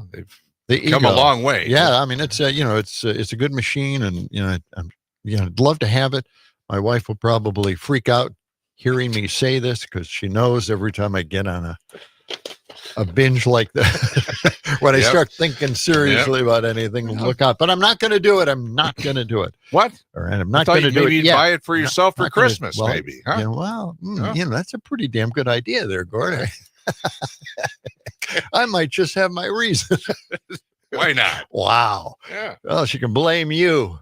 Let's go to the phones right away, because I think, I took a little shot at the megas out there who think Trump hasn't done anything wrong at all. The tariffs and getting rid of green energy. We're, of course, looking for more energy, but let's get rid of the green stuff. Getting rid of some Unbelievable. of the federal workers. You really have to be a stooge not to understand that. But anyway, let's go to the phone lines and see who's there.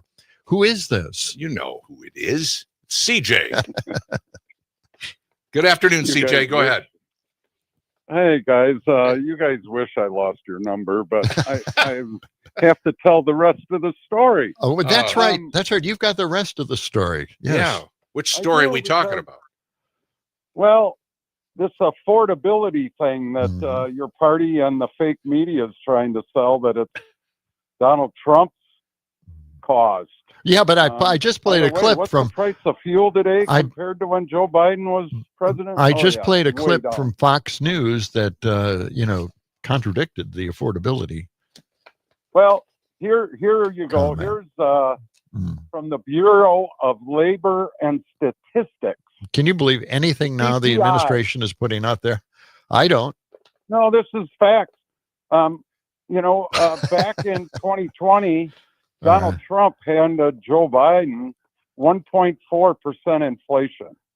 Joe Biden took it to 7% in 2021, 6.5% in 2022, 3.4% in 2023, and 2.9% in 2024. So a total of almost 20% under his administration. Well, you don't add them and up. it's now under 3%. Yeah. So the mere fact, you can look at a chart, guys. You guys can read a chart. But you just added up the percentages of inflation. The highest point, I think, was 9.1 for inflation. And that was the highest point during the Biden administration. And because of the supply chains, we were short on the supply chains. Guys, what did he have to do, though, to bring that down? And greedflation. He had to take interest rates up to 9%. So no one could afford a house anymore. No one could afford to buy a car anymore. So you guys try to sell this. It's been like that before. Look at a chart. It was like that before. It was not easy to buy a house. Really? Yeah, prices were going through the roof for real estate sales. I got a mortgage, guys. I got a mortgage at 2.5. Yeah. That's why no one's selling their houses when they bought it. Okay. When did you get that? When did you get that mortgage? When did you get that mortgage? I have a low one too. That's like like 15 years ago. It's like 15 years ago. CJ, you're deceiving everybody. Let's go on to the next caller. No, you are. You are, because those interest rates were fantastic about 10, 15 years ago. Yeah. And, all right, CJ, thanks for that call. Let's go to Rick in, is that Waukesha? Hey, guys, how you doing? Good. Rick, go ahead.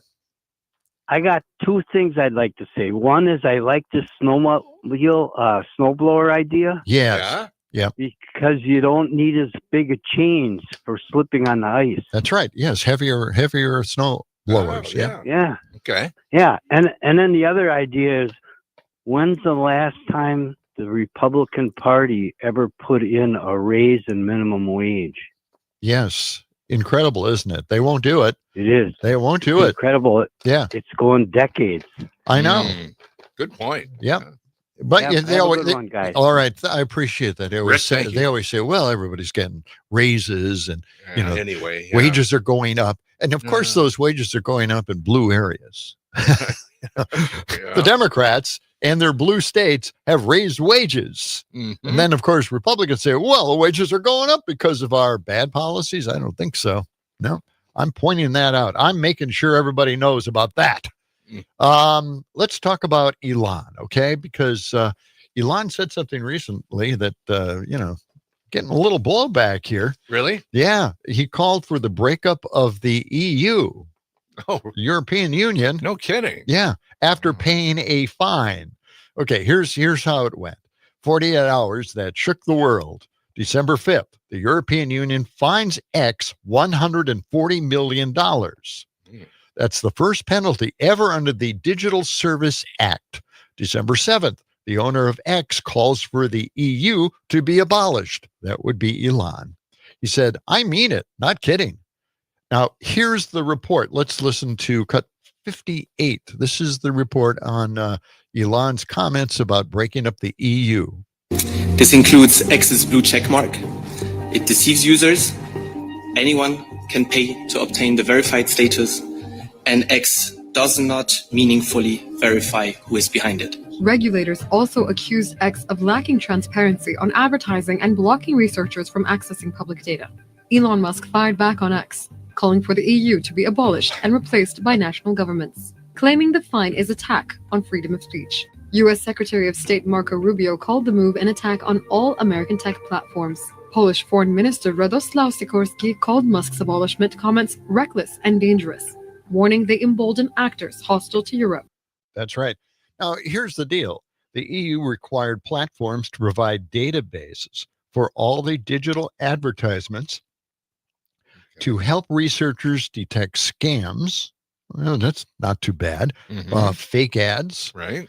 And coordinated influence political campaigns. In other words, keeping track of political campaigns. And they go into these social media places and they check out if anybody's abusing that or, doing something illegal.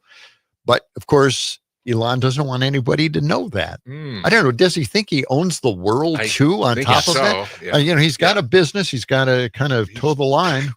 He's a business person. He has some legal responsibilities. And also to remove illegal content and provide transparency about their content moderation. So they could leave a lot of stuff up there, porn, whatever it is, they could leave it up for a long period of time, unless the EU and, they are able to check into what these media platforms are actually doing. So this is a huge deal. But, Elon wants to break up the EU because he got fined. I mean, seriously, $140 million. The guy got $1 trillion bonus from Tesla. Yeah. All right, let's go to the phone lines right away here. We got Joe on the line. Good to hear from you, Joe. That Elon is the world's biggest weenie. For God's sake. You got this honking job increase or salary increase and not anything got fine. Oh, come on now. So we should blow apart the European Union. Well, why don't we blow apart the Union of a United States? Because he didn't like something that we were doing. All 50 states should go their own way. Because I didn't like the fine I got. Oh, come on. So, this guy is he's beyond belief. I think the larger question, though, is this, this alignment of people who are dissing on the EU and dissing on Europe. And it started with our government, with the headline that says the new U.S. security strategy aligns with Russia's vision, Moscow says. Yeah. How fantastic.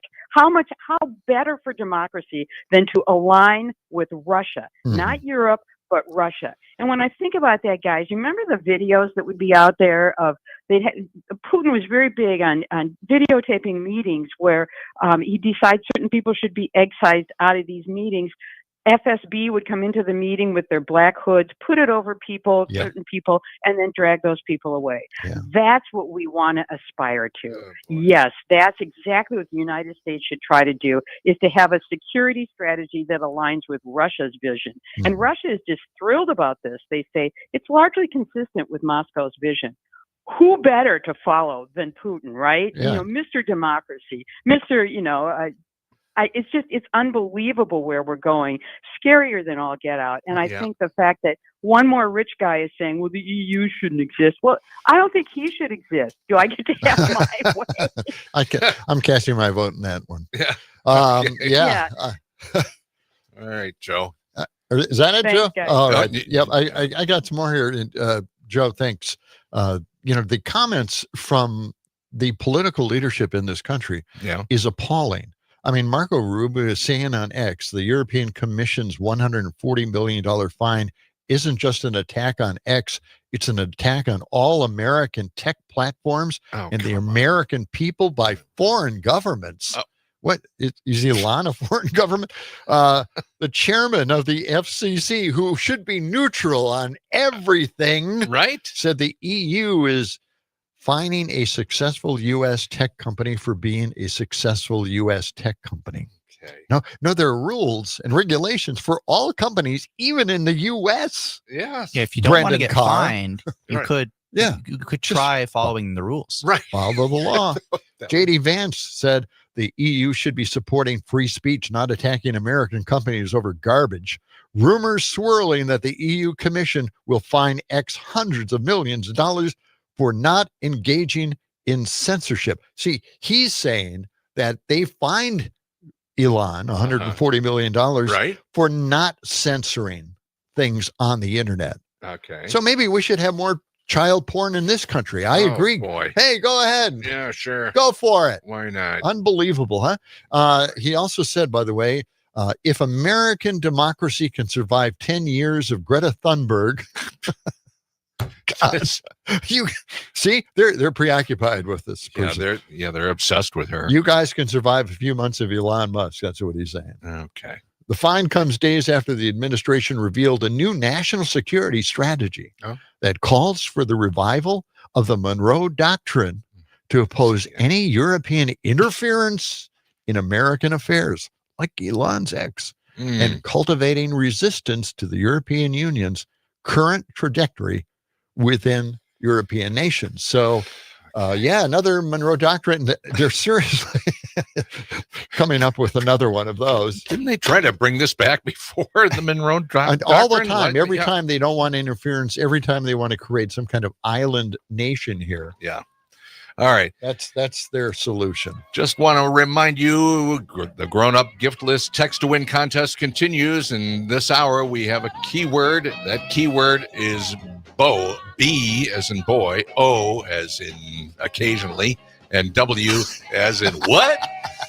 Bo. Okay, that's the keyword. Get it into us before the top of the hour, and you have a chance to win $200 today, plus put you into the grand prize drawing. Again, Bo is the keyword. Coming right back with more of John and Gordy.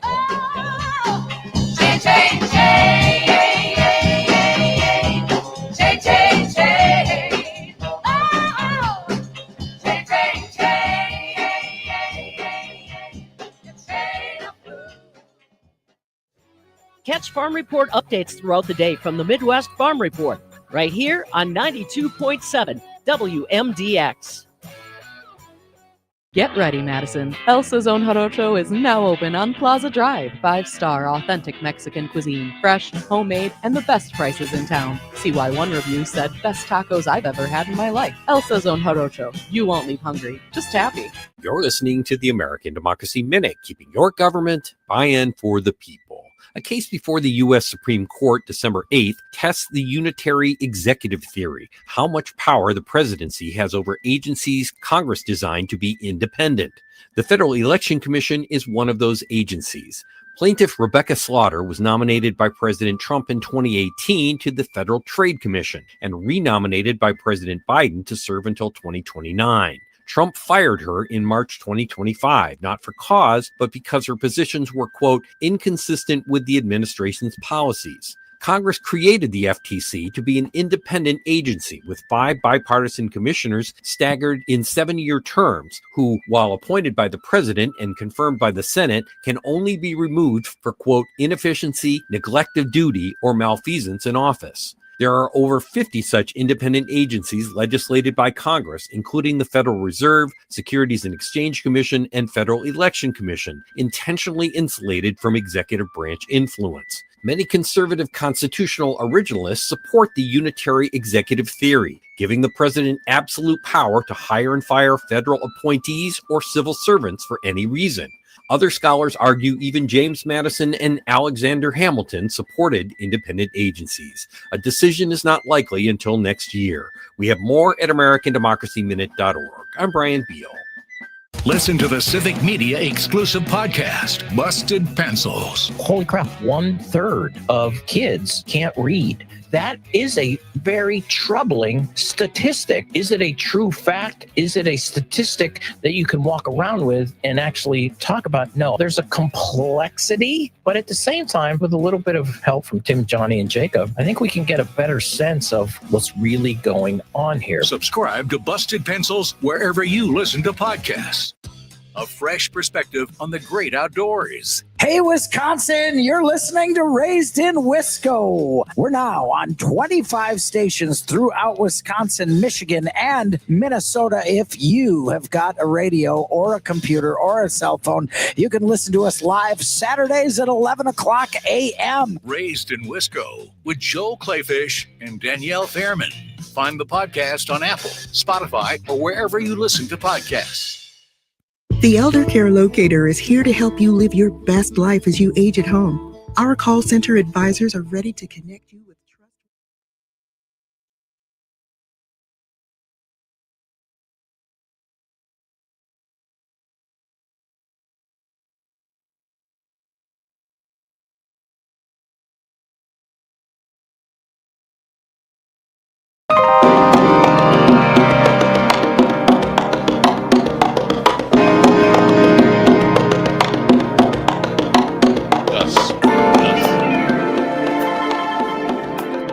Afternoons with John and Gordy.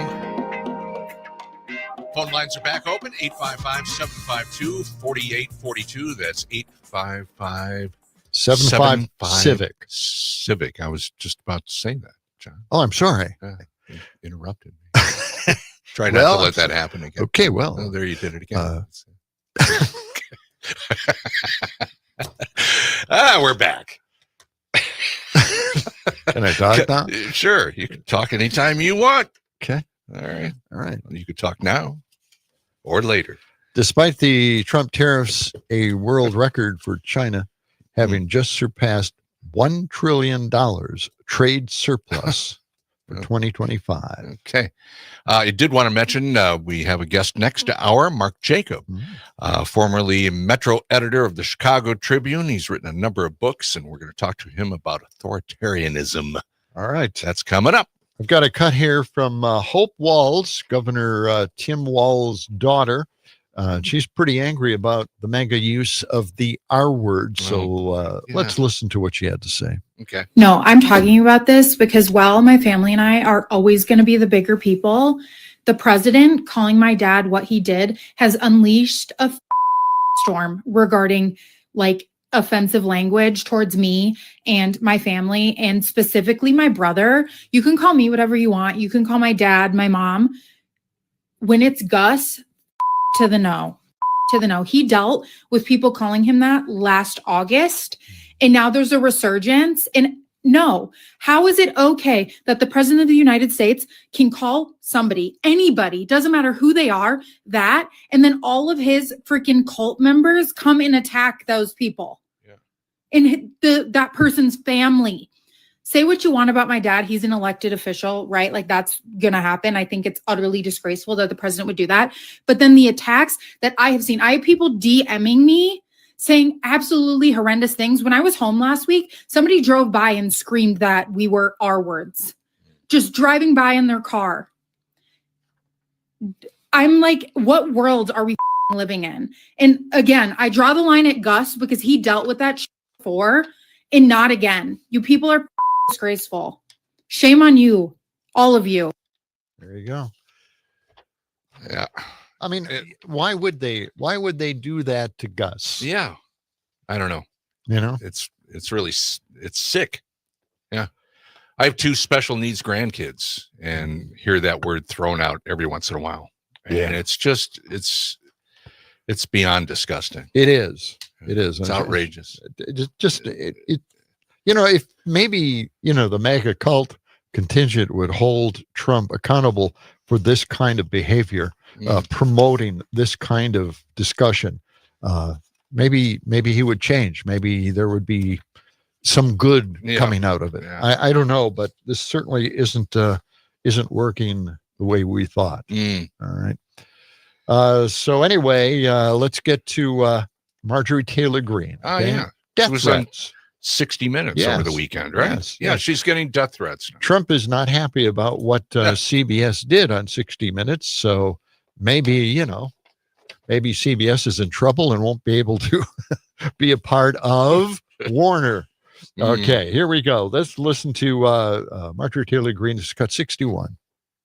After President Trump called me a traitor, I got a pipe bomb threat on my house, and then I got several direct death threats on my son. On your son? On my son. Those So are death threats you blame- directly fueled by President Trump. I told him, I got response back from President Trump that I will keep private, but it wasn't very nice. Give us a hint of what the president said. It was extremely unkind. There you go. Let your imagination run wild Yes. Yeah, it's unkind. All right. Yeah. Okay. Oh, I know. It takes your breath away, doesn't it? You know, the whole thing is just exhausting, right? I mean, this whole situation is exhausting. Mm-hmm. All right. Now, I want to get to something here, and we don't have a lot of time for this. Got but a couple of minutes. Let's listen to this. This is Mike Johnson, third in line for the presidency. And Stephanie Ruhle had a comment about Mike Johnson's wife and what she said during an interview program about wives' brains being like spaghetti. Yeah, Mike Johnson did an interview this week, actually did an interview with his wife, and I want to share just a clip of their conversation. Watch this. Men and women are different in this way, is that men can compartmentalize things better, men's brains are like waffles. Yes. They have little compartments, and they can think on one little compartment at a time and close it. And men actually have a compartment that has nothing in it. So when you ask him, what are you thinking about? And he says nothing, he means it. He means it. He really is thinking about He's nothing. not thinking about like the Roman Empire. Well, there's that too. There's that There's too. a whole compartment for that. But women, we cannot do that. We are always thinking. In fact, our brains are like spaghetti. Holy Mary, Mother of God, Yeah. pray for our Yeah. sinners now or at the hour of our death. Amen. Are you kidding me? Yeah. I had forgotten about it because I compartmentalized it. I mean, are you kidding me? Are you kidding me? Yeah, that was the thanks speaker. for sharing that brain trust with us. But this is the Speaker of the House. I mean, Yeah. But this speaks to we're hearing that GOP members, women in Congress, are saying part of it is Mike Johnson's his beliefs, the way he thinks women where they land in society. These women in Congress feel like they are being treated less than because of his views. And I don't know.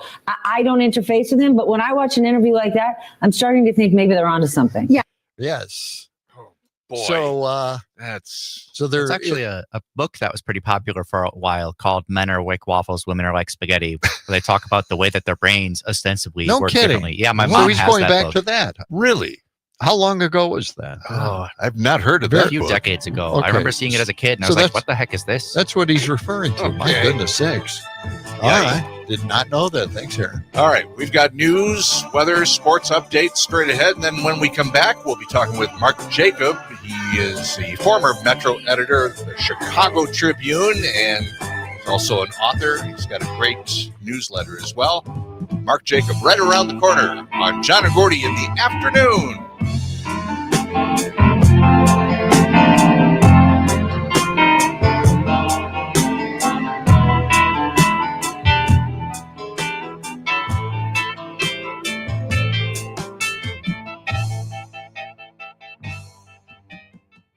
This is 92.9 92.7 WMDX Columbus, Madison's real news and great conversation. A Civic Media station. WMDXradio.com.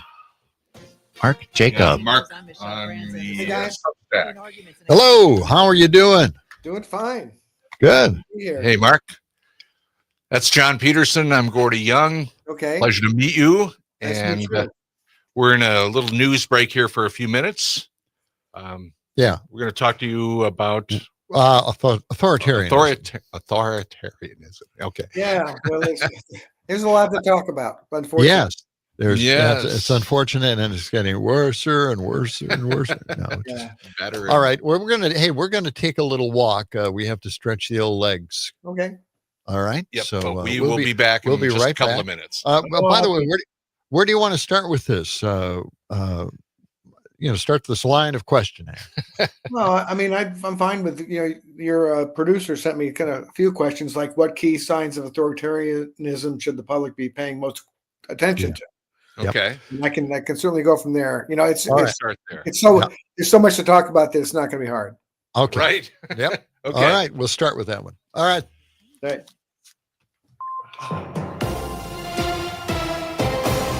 For 92.7 WMDX News, I'm Savannah Tomei Olson.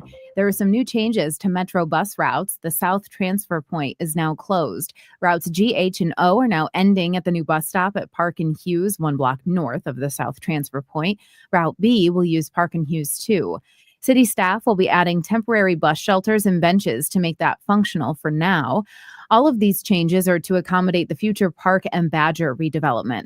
In that project, the city will add 600 units of housing and a new Fire Station 6. These route changes first took effect yesterday. And the very first state office built outside the Capitol is now for sale. Construction on 1 West Wilson began in 1930, and now it's an iconic part of the Madison skyline. It's just across the street from Monona Terrace. Most recently, it was home to the Department of Health Services. It's got 11 stories above ground and 4 more below. Selling the property is part of Governor Tony Evers' Vision 2030 plan, which aims to offload some unused properties owned by the state and encourage remote work, all to save taxpayer dollars. That whole mission would end up saving taxpayers more than $500 million in deferred maintenance costs. 1 West Wilson is on the National Register of Historic Places and features an Art Deco style. Department of Administration Secretary Kathy Blumenfeld calls it a one-of-a-kind opportunity.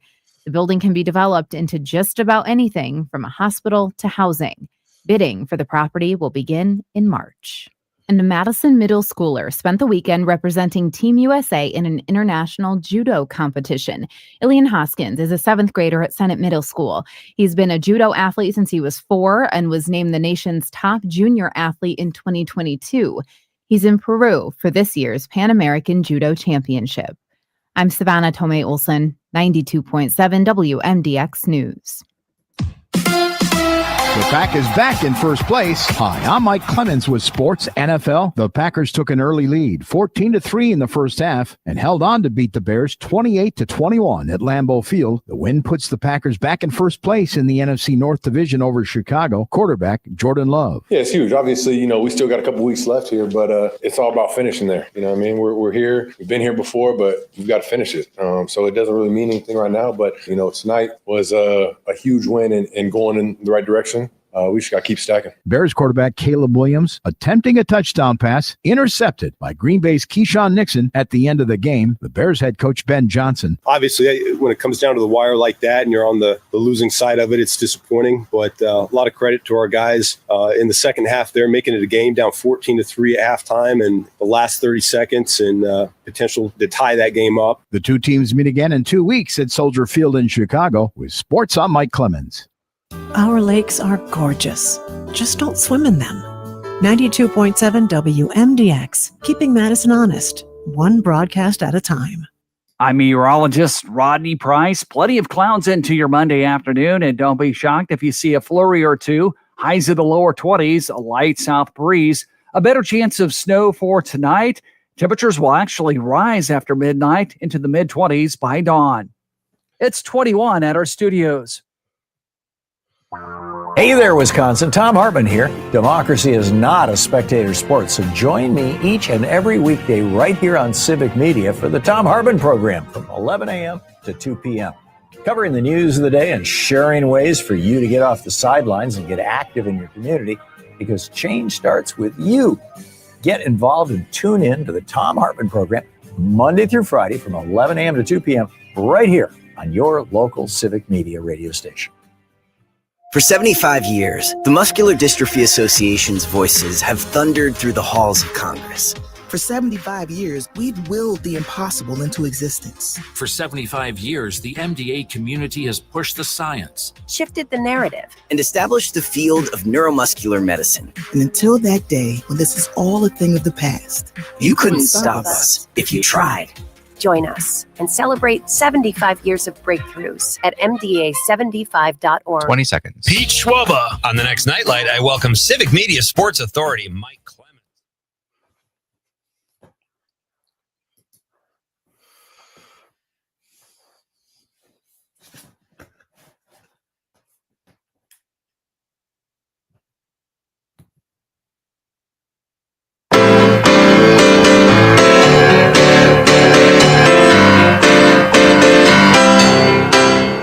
They know Wisconsin like they know sarcasm. Deeply, and maybe too well.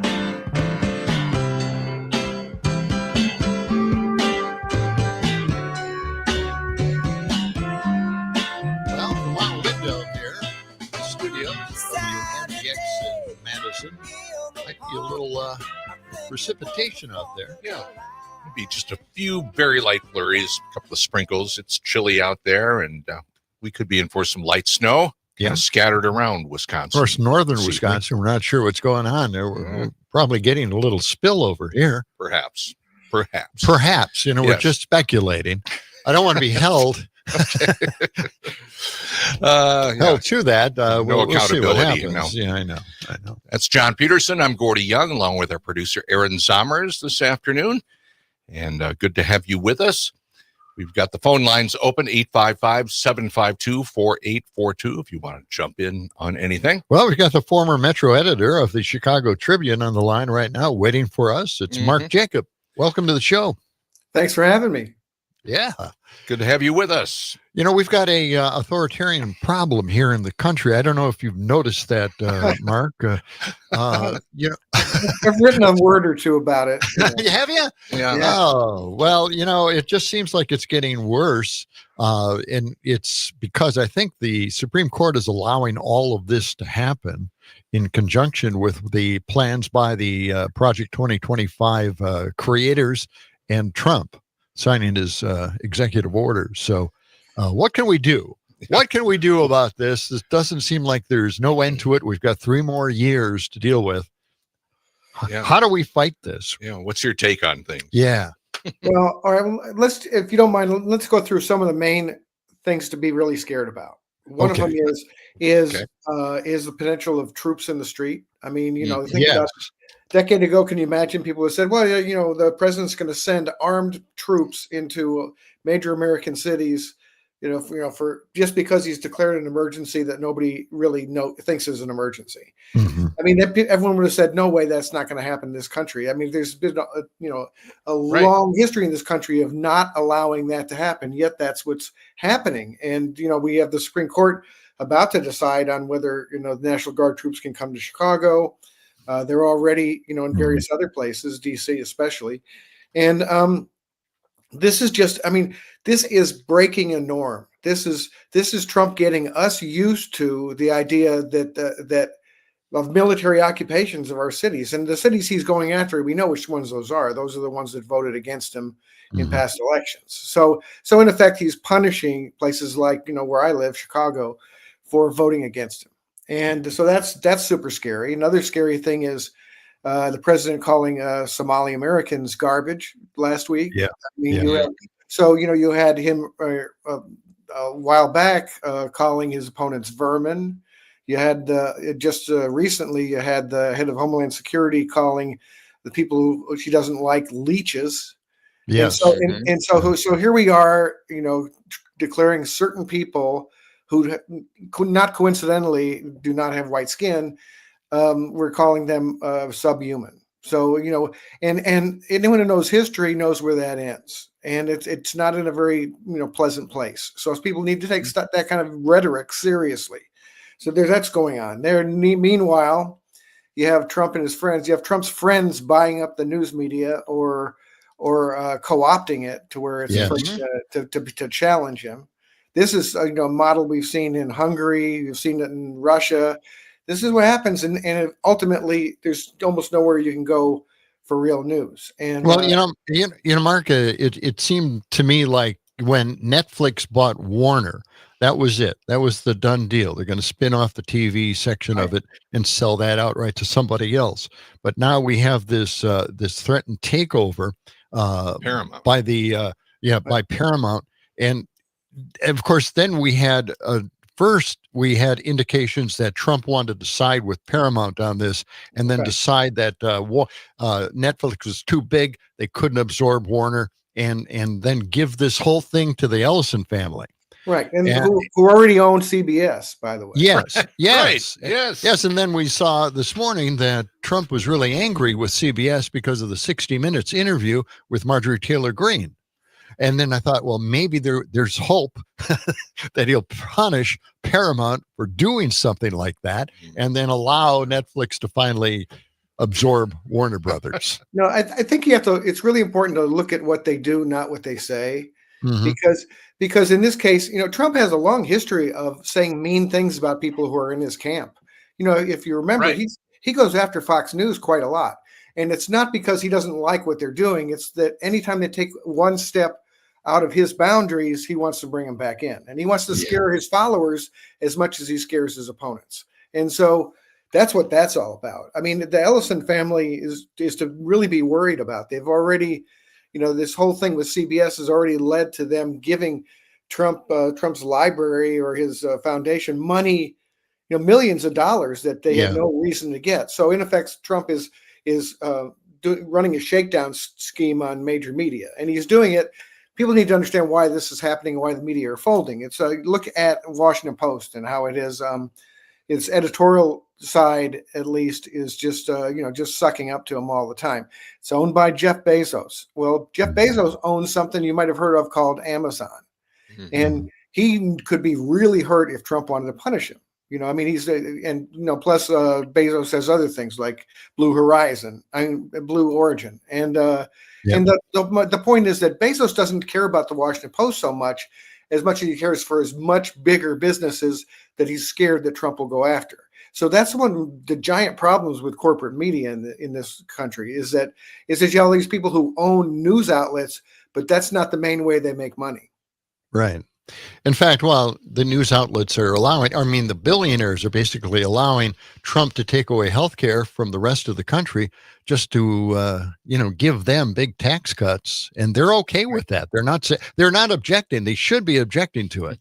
We're not going to do this on the backs of the poor and the American public, but instead they're going along with it. I think this is the big taking. This is where wealth is going to take over the rest of the country and just leave everybody, barren, essentially. Well, and the tech boys out in Silicon Valley, especially.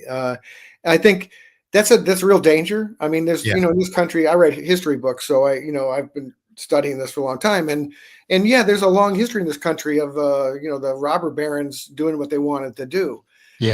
But the real scary thing here now is how much of a stranglehold they have over media, especially, and the way anyone gets can consume facts in this society. And so if you can't get the truth, you're not going to make the right decisions. Well, we've got investors now buying up neighborhoods, developments, and renting houses instead of selling the houses and creating an incredibly lower class who can't afford anything at this point. They're just going to pay mortgage-sized rents. Well, I think he wants to destroy the middle class, and it's not because, that sounds like, oh, well, why would you want to do that? Well, you'd want to do that because then there's not this huge group of people who are independent of you. I mean, he wants to create this system of oligarchs who own a lot of stuff but are beholden to him, and they've got to pay him off. Yeah. And the scary thing is that we're not just even talking about people just in this country. He's being bribed by people in other countries too. The whole deal, all the deals he's done in the Middle East. Yes. Where he's selling them technology or allowing them to buy American technology, and lo and behold, suddenly they're crypto investors in the Trump organization. So it's there's a class warfare going on. It's always been going on, and only one side's really been fighting, and that's the rich people. And maybe that's changing. Because the one thing that, I just want to give you some hope here. We need it. Yeah. Well, one of the things that you can't really fool people about is how much they're paying at the grocery store. Yet that's exactly what he's trying to do. He's like, no, inflation's been calmed. It was bad under Biden, and now there's prices are going down. Well, nobody believes that. Anyone who goes to the grocery store knows that's not true. And and this like giant bailout he's doing for farmers now. He's doing that because he destroyed their market. He's doing, and so here it is. Lo and behold, the whole idea that this is free market conservatism for the Republicans, and what he's doing is he kills their market with these stupid tariffs, and then he's got to make up to them and by giving them a giant bailout with taxpayer money. Yep. That's not conservatism at all. That's a command economy like the Soviet Union had, where you just decide the winners and losers. You decide how much products are going to be produced by whom. And so conservatives, people who actually believe in the free market and free market capitalism and free enterprise, they ought to be appalled by this. Well, and the other thing too is the tariffs. He's going to pay the farmers with tariff money, which is tax dollars from us. Right. We're paying it. This is one of the great the frauds ever in the world is taxing us through tariffs, and no one's feeling it. No one's noticing it in that way. Well, and let's remember who gave permission for this to happen. In the Constitution, the tariff power is given to Congress. Yeah, right. Yet Trump. Here's the thing that the Supreme Court is helping Trump. Why they're helping Trump create a dictatorship is because they have not stopped him from declaring these fake emergencies. Mm-hmm. And they haven't put any kind of constraints on. Well, define an emergency. Why is this an emergency? It's like 10 people in a boat in the Caribbean are at war with the United States. That kind of crap. Right. And so his ability to declare emergencies when none exist allow him to do all kinds of things. That's why he's maybe allowed to put National Guard troops in Chicago, for example. Well, that's one of the simplest arguments we could make. If somebody should challenge that, right? That seems like the easy one, it's sitting in the Supreme Court right now. And, but they're, it's really frightening. They just heard a case today about whether Trump can fire officials in independent federal agencies. That's right. Or beholden only to Congress. Well, and it sounded like from the questioning that the 6 right wingers on the Supreme Court might just give that to Trump. And if they give it to Trump, they're no longer independent agencies. They're just one more thing he can monetize, to reward his friends and punish his enemies. Yeah. Mm-hmm. Is there a way that Congress can take that back in the future? Because if a Democrat becomes president and sees this happening and wants to change it, maybe Congress can stop that president from doing something. Yeah, there may be ways. Right now you've got a Congress that wants to give away its power, that's beholden to the would-be dictator. So they, Mike Johnson's, is a terrible traitor to democracy. He is simply letting Trump do whatever he wants. It's just kind of yes, sir, boss, so systematically all the power that Congress has of oversight. The founders, they got some things wrong. They allowed slavery, for example, but they had a brilliant idea of this kind of separation of powers and, every branch of the government looking over the other branch. Mm-hmm. And just keeping everyone honest. And when you have Congress saying, well, we don't care how much power you take away from us, it ruins that. Yeah. Mm-hmm. We're talking with Mark Jacob. He's a former Metro editor at the Chicago Tribune and Sunday editor at the Sun-Times, author of 10 books, and he's got a great newsletter at stopthepresses.news. We'll continue our conversation with Mark Jacob after a brief timeout. It's John and Gordy in the afternoon. Stay with us. About time. I don't care.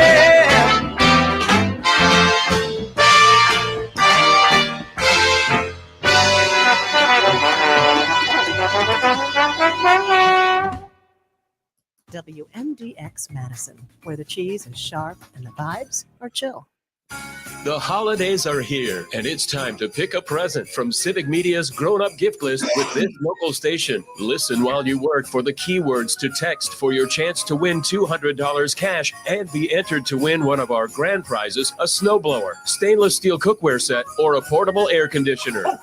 Just download the free Civic Media app and listen weekdays at 7, 9, 11, 1, 3, 5, and 7 for your chance to win in our multi-state contest. What else can we discuss here? Well, I want to talk about taking education as well. Drawing the line there. I mean, the whole state went to anti-woke in the educational process, and it was a devastating thing that happened. Now that person is gone. Our favorite friend Ryan Walters, and I want to get to AI and data centers as well. Okay, great. Because I think technically they're destroying the consumer market for computers. That's what I'm thinking. I mean, it's leaving us. We can't even afford computers anymore, which is mind-boggling. Back in about a minute. Okay. Try Active Liver today and enjoy. Looks like we got a call here, Aaron. Good.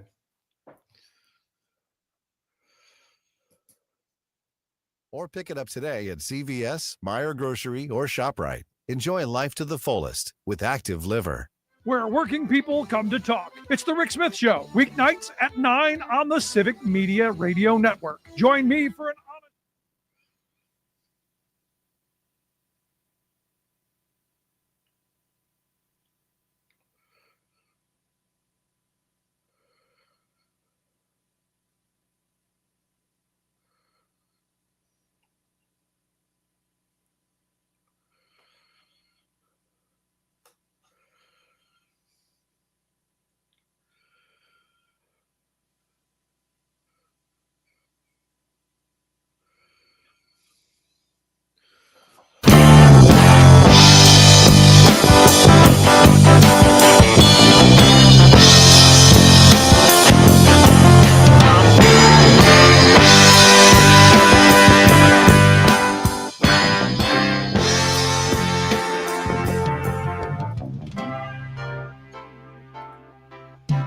John and Gordy in the afternoon.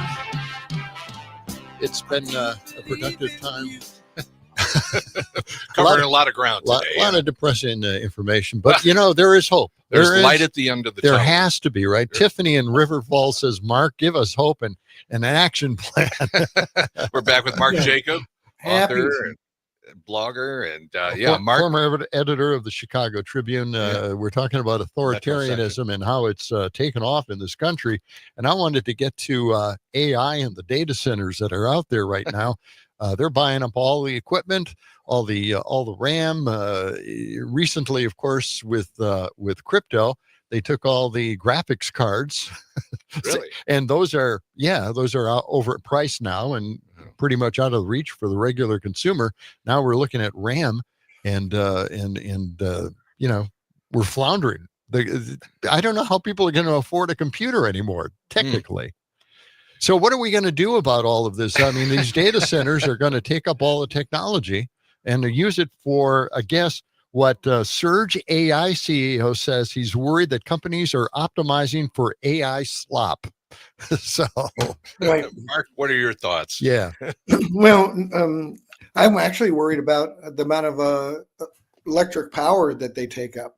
And not just that, but also water. They require a lot of water to cool them down, and those that are located in the West are going to be taking water that's needed by people who live there.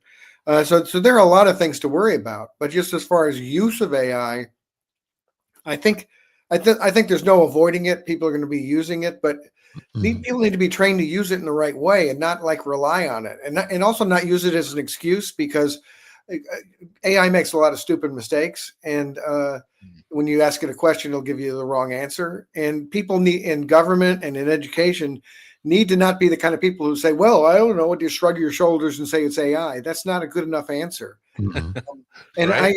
when I was an editor at the Tribune, I used to talk about Wikipedia, and I would tell the reporters, I'd say, that's a fine place to start, but it's a terrible place to finish. If that's the place where you're getting your fact from, and you don't have any other documentation, that's no good. And AI is going to be the same way. I mean, I think people are going to use it to say, just to get advice and to get some suggestion of some information. But if they don't like double and triple check it, and they don't go to actual real sources, real people, and real documents, it is going to be a lot of slop, and nothing's going to be believable. That's right. We almost had a free market for AI. That was in the big bad bill. Originally, they took it out in the Senate.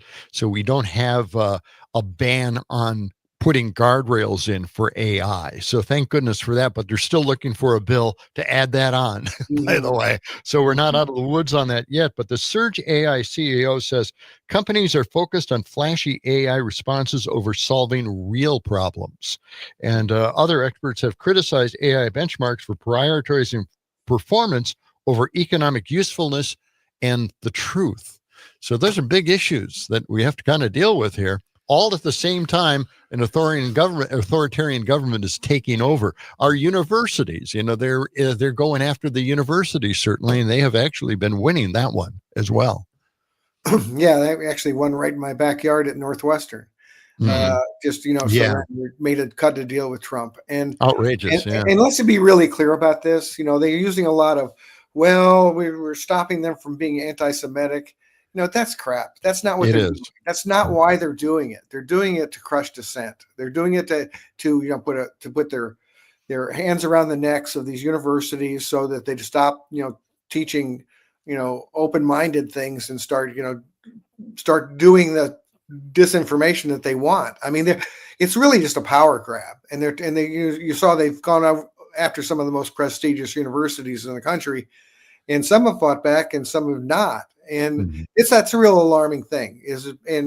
But not everyone's given up, and I think there's some hope there that people will see the light. But that is really an attempt to not have open-minded and free thought in universities, and of course force them to they're trying to stop them. Part of the Northwestern thing was, I think, designed to stop them from having protests against, so there's a country that Trump likes that the students don't, they can't protest against them. That's right. This media thing is really bothersome, because I think that's probably one of the biggest issues that we have to deal with. Media is changing dramatically. The FCC chairman, Brendan Carr, is going along with this. He's actually intimidating other media sources to do what the administration wants, which is incredible for the FCC. I mean, it just shouldn't be doing that. But at the same time, we're losing the media, or the media war in this case. And we're going very conservative in all of these directions now. And, it's another indicator of authoritarianism. Well, right. This whole idea that the liberal media has been a ridiculous myth. It has been all along. Yeah. But just to be hopeful about some things. I mean, there are some good news sources out there. I mean, I like the Guardian, which is it's kind of a sad thing that a UK based news outlet is doing the best job on covering American politics around. You would think that'd be embarrassing to some people in the news media.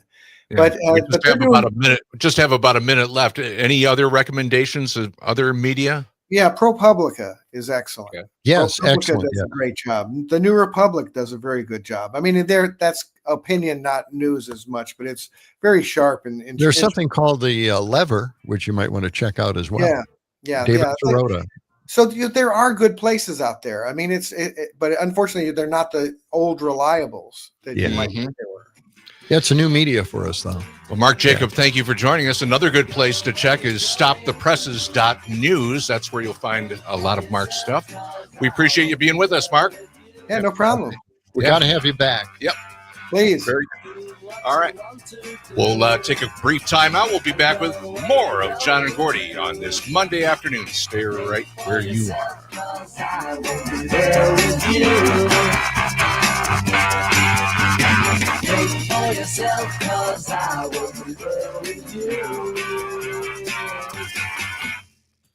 WMDX in Mad City. All right, we talked to Mark Mark for a second.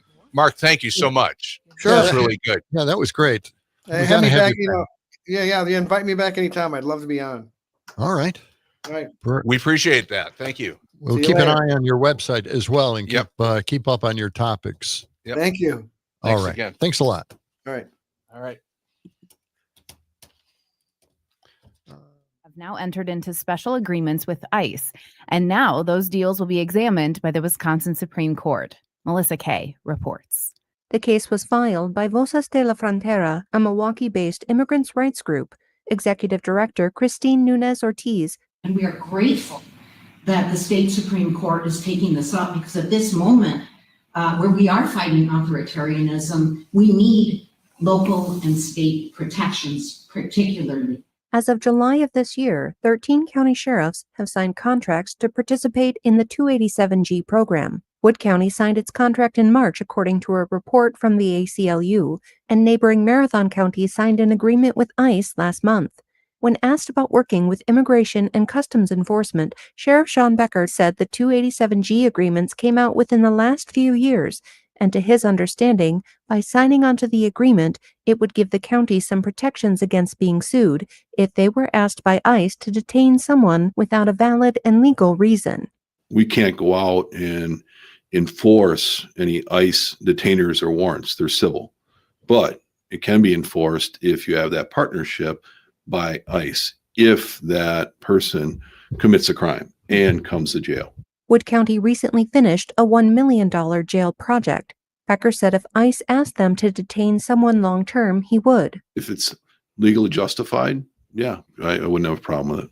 The Palmyra Police Department was set to become the first police department in the state to join this program under the task force model, which would have given them even more immigration authority. But after pushback from the community, they dropped the proposal. I'm Savannah Tomei Olson, 92.7 WMDX News. On your entertainment beat, I'm Pete Schwaba. Netflix is slowly taking over the world, and that includes Warner Brothers. In a deal announced last Friday, the streamer would acquire the historic Warner Brothers studios for a crazy $72 billion, which would make Netflix even more of a force in the entertainment business than it already is. According to Variety, included in the acquisition is Warner Brothers film and TV divisions and HBO Max. According to Yahoo, this is considered one of the biggest entertainment deals in history. The deal is subject to regulatory approval, and there are those that say there might be antitrust measures. I didn't think those still existed. The concern would be that Netflix will become even more expensive as there is less competition in the market when it comes to streamers and networks. This particular deal is unique because Netflix has typically always built its own business model. This is the first major acquisition the streamer has been part of. They've come a long way since the days they used to mail DVDs in paper envelopes. For more showbiz fun, tune in to Nightlight with me, Pete Schwaba, weeknights from 5 to 8 p.m. on the Civic Media Radio Network. From the Capitol to your kitchen table, Madison's biggest stories live right here on 92.7 WMDX. I'm meteorologist Mace Michaels. Some flurries, brief snow showers, and patchy freezing drizzle and rain tonight. Temperatures slowly climbing through the 20s. A wintry mix tomorrow of freezing rain and snow in the morning, then mostly cloudy for the afternoon, a high in the low 30s. Rain changing to snow tomorrow night. Currently 21 degrees. Pete Schwaba. If you've seen The Godfather of Green Bay, you'll know just how damn funny this guy is. Mr. Tom Lennon. It gets Prince up in Marinette, guys. So that's kind of great. Prince stayed in Minneapolis his whole career because he was like, look, it keeps some of the kooks away if you just go where it's cold. Do you see a lot of similarities between me and Prince? I do, as a matter of fact. The germaphobe stuff, the high heels, never stop talking about Jehovah's Witnesses. You and Prince are peas in a pod. Nightlight with Pete Schwaba, weeknights from 5 to 8 p.m. on the Civic Media Radio Network. In sitcoms, when someone has a problem, they just blurt it out and move on. Well, I lost my job and my parakeet is missing. How was your day? But the real world is different. Managing life's challenges can be overwhelming. So, what do? We get support. The Huntsman Mental Health Institute and the Ad Council have mental health resources available for you at loveyourmindtoday.org. That's loveyourmindtoday.org. See how much further you can go when you take.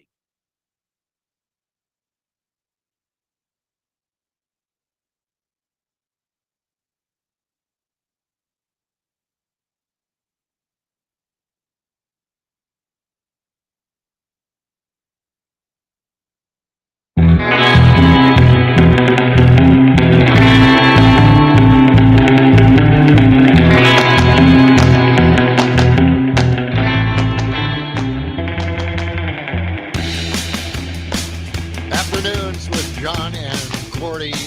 Overcast day gets already dark. What the heck is going on out there? Yeah, well, it's that time of year, right? And we've got a few very light flurries, maybe a little bit of light rain and drizzle in a few places this afternoon and this evening. So watch out for that. Yeah.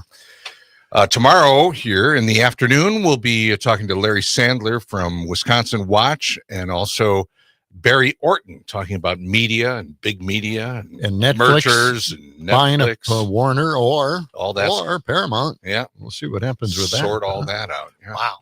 Okay. All right, let's get to this. This is just the worst possible thing that could ever happen, and that is meddling with public health. RFK Jr.'s anti-vax CDC advisory panel is plunging the U.S. into the 18th century, essentially. And Governor J.B. Pritzker saw it coming, and he signed a bill allowing the Illinois Department of Public Health to issue vaccine guidance independent of the federal guidelines. So let's listen to Cut 59. All right, Governor J.B. Pritzker signed a bill giving Illinois health officials more power to recommend vaccines. In August, the Food and Drug Administration narrowed COVID-19 vaccine recommendations to fewer Americans. And in September, a CDC panel voted to get rid of universal COVID vaccine recommendations for Americans older than 6 months. The bill allows state officials to issue vaccine guidelines separate from the federal government. It also allows pharmacists to administer vaccines to children in certain age ranges without a prescription. There you go. And the Hep B vaccine decision will hurt a lot of those red states as well. Let's hear Cut 38. Okay. Wait. Oh, stand by for Hold Cut on. 38. We'll get to that in mere moments. Cut 38. All right. Okay. We're taking phone calls, so that's right. We got Cam 855. But if they decide not to allow this shot at 2 months, they're taking the choice away from parents. Parents should be able to decide to protect their own newborns from lifelong liver disease. So I would be concerned if they take that choice away. So if parents are concerned and want to opt into the vaccine, can they do that? It'll depend on the vote. If they say shared decision making, then parents would still be able to do it. If they say only if you are positive for hepatitis, then that choice is taken away. And parents should have that right to protect their kids. We already know, that thousands and thousands of liver diseases were averted when the hepatitis vaccine began being given at birth to everybody, because there's household exposures, nail clippings, like all sorts of things that can expose a newborn, even if the mom doesn't have hepatitis. So this is about protecting babies and giving parents the choice to do that. That's right. The red states won't do what J.B. Pritzker did. Really? They'll just let it go, and they won't do anything about it, and the poor will suffer in the red states. Now, here's Dr. Jason Goldman. He had to sit by and watch this advisory panel do this, and he had a little response to it. This is Cut 62. Okay. I'm Dr. Jason Goldman, president of the American College of Physicians and the liaison to the Advisory Committee of Immunization Practices, where I've been spending the past 2 days dealing with Secretary Kennedy's vaccine committee destroy our public health infrastructure and undermine hepatitis B vaccination, which has been life-saving for so many millions of Americans. Giving a universal recommendation at birth for hepatitis B vaccines saves lives. Their rationale for deciding to change it was that they did not like COVID vaccine mandates and that people should have an individual choice on all vaccines. By the way, these recommendations are just that, recommendations. All vaccines are individual choice. There was no reason to change it. Decades of evidence have shown effectiveness and safety. By not strongly recommending it, we are creating confusion, hesitancy, putting lives at risk. Their votes were not based on evidence and science, but on conjecture, faulty information, misrepresentation of the facts, and should not be how we do our decision making. This was objected to by members of the committee as well as CDC staff, and they were ignored. This is detrimental to the health of our country, and we need to ensure that Secretary Kennedy's vaccine committee does not continue to make these very egregious decisions. There's a lot at stake, actually. So, I mean, this is just one of the worst decisions ever, and putting RFK Jr. in charge of this. We knew this would happen, and our worst fears have come to light. Mm-hmm. That's it. Now, I'll tell you what, we got a lot of calls here, so let's take phone calls now. Let's go to Mark first. Mark, what do you got for us? Yeah, well, perhaps I'm not as erudite as the previous Mark you were talking to, but but the one that you challenged CJ daily to say about something that he disagrees with Trump on. Well, CJ has never condemned Trump's horrible behavior and his treatment of Governor Walz's son. Yes. Calling the Somalis garbage. I mean, in addition to his other insults on other people, unless CJ's got the guts to actually condemn those kind of comments, I mean, then he tacitly is approving of that stuff. And maybe that's the way he feels as well, that he thinks he should be able to be as cruel as possible to other people. And I think that's just A-okay. Well, that's just utter nonsense. I mean, it is just... Yeah, I think that's what we're trying to get at here. We're trying to understand what CJ is thinking, how he can't be against some of this stuff. Right. You know? Yeah. And if he's not coming out and saying that this stuff is wrong, just without being prodded to or asked, prodded gently to say that, then he agrees with it, and he's as rotten a person as Trump is. All right, Mark. I appreciate you holding on and giving us that. It's something that we're trying to understand. And don't call us, CJ, because we're not going to take your call again this afternoon. But all right, we're just going to trash you on the air. All right, now, no, I'm just kidding. Let's go to Cam. Cam has been texting us about the elections and everything else. So, Cam, what do you got for us? Hey, I'll give you guys the opportunity to review some of that information regarding the election stuff. I've looked at it, but it's in the early stages, so there's not that much there so far. No worries. For the Tennessee one specifically, that's in the early stages. But those same groups have written reports as well on the 2024 election, and the same patterns are showing. There's a concept called the Russian tail that they see being present in the 2024 election as well as this Tennessee one. And for some reason, those investigations have kind of disappeared from the media. Haven't been able to find any of that. Yeah, I've heard about it. Yeah. Right?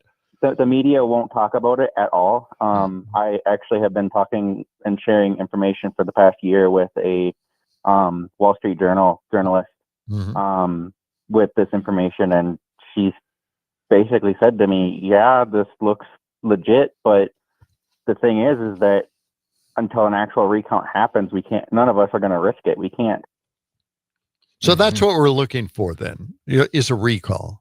I mean, not a recall, but a recount, right? Is that, that's essentially it. A recount is necessary, but here's the problem. So I'll actually use Rockland County, New York as an example. They brought a lawsuit against the Rockland County Board of Elections. This went on for about, I think, 8 months. Back and forth, the Rockland County Board of Elections attorneys were saying, you don't even have the right to bring this case up against us. And at first, they were incorrect. What happened was the independent candidate, Diane Sayre, who joined to file this lawsuit, she dropped out, and the other people that are a part of the lawsuit are strongly believing that she was intimidated because initially she was incredibly excited and forthcoming to partake in the lawsuit, and then just very suddenly she kept spouting, I need to get out of this, and then just left and cut all contact. And then as a result, because of New York's laws, they have no standing to bring the case because they're not one of the people that were in the race. Well, Cam, we're going to stay on top of this. I know you will. Keep us abreast of anything that does come up that, they can actually create some action on at this point. Somebody investigating, somebody providing a lawsuit, something, tangible that we can, start challenging all of this. But let us know. All right, Cam? Thank you, Cam. Yeah. Let's move on to Mike in Muscadet. Mike, good afternoon. Go ahead. Yes, gentlemen, I appreciate the dialogue, but in regards to the hepatitis vaccine that is imposed on a 12-hour, this is an infant. The baby is 12 hours old. Mm-hmm.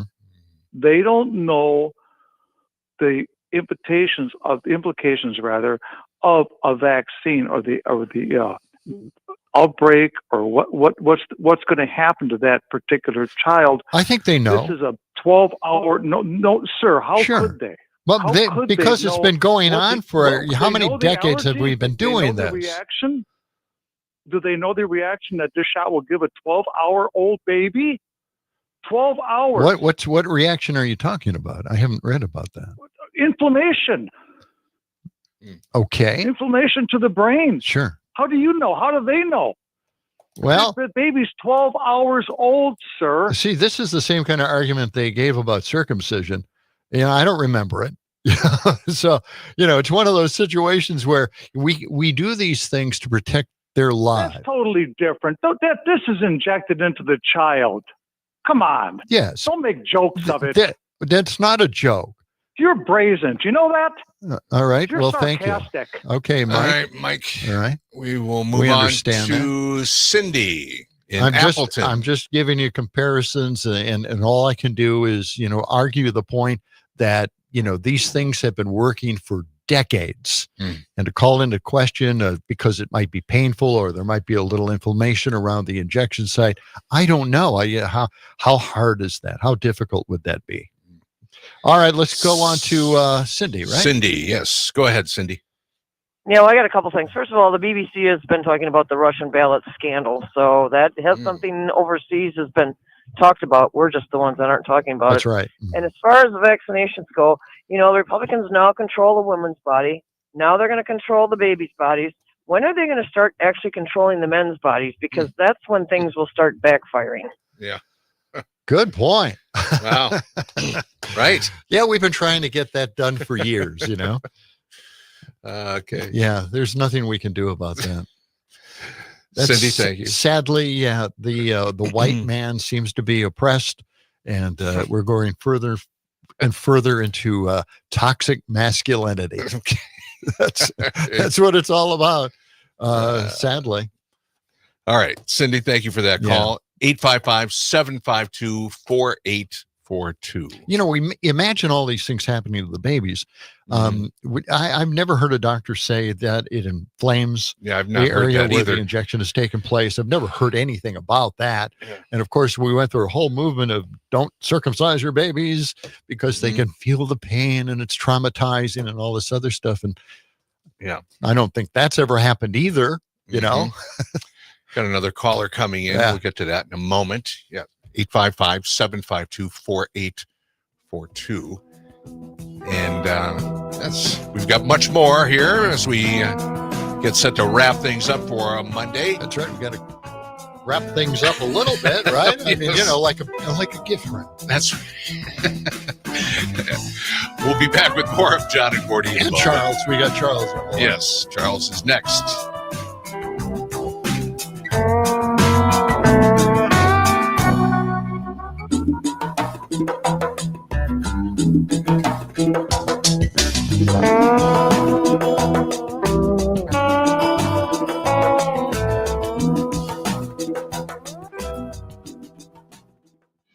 News, weather, and sports for Madison right here on WMDX. Streaming 24/7 online at WMDXradio.com.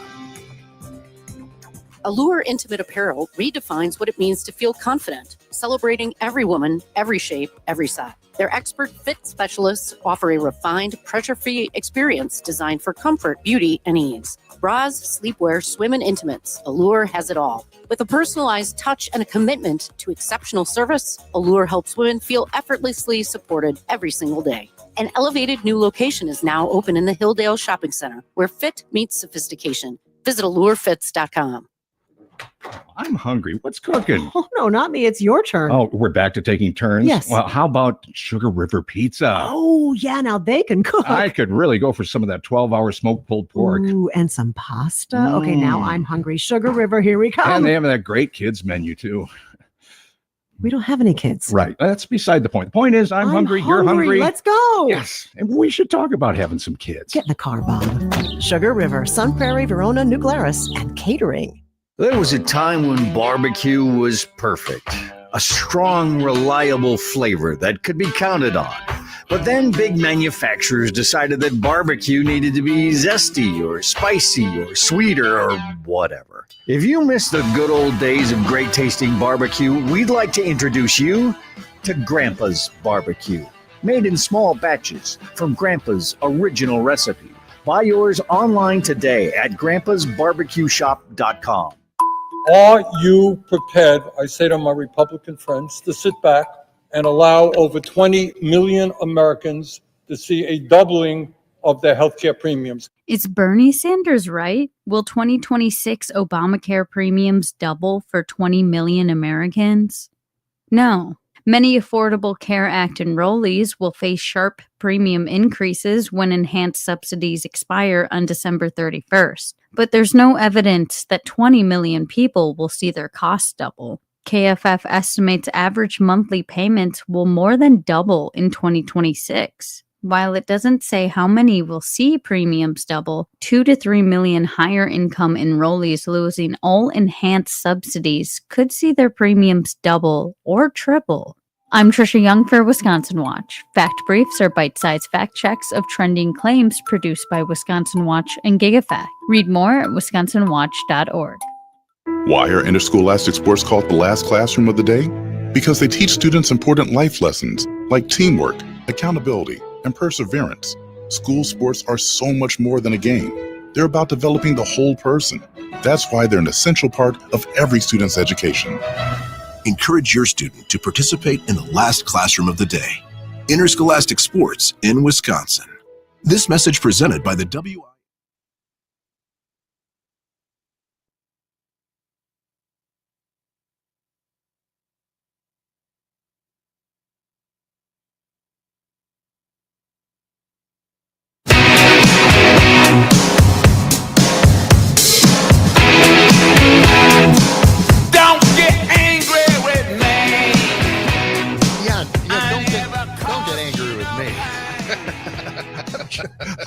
Just throwing this stuff out there, and keeping the argument going, the discussion. Got a few more minutes here. It's John and Gordy in the afternoon. We've been scrambling, looking up some information, a little bit of research about the hepatitis B vaccine. That's right.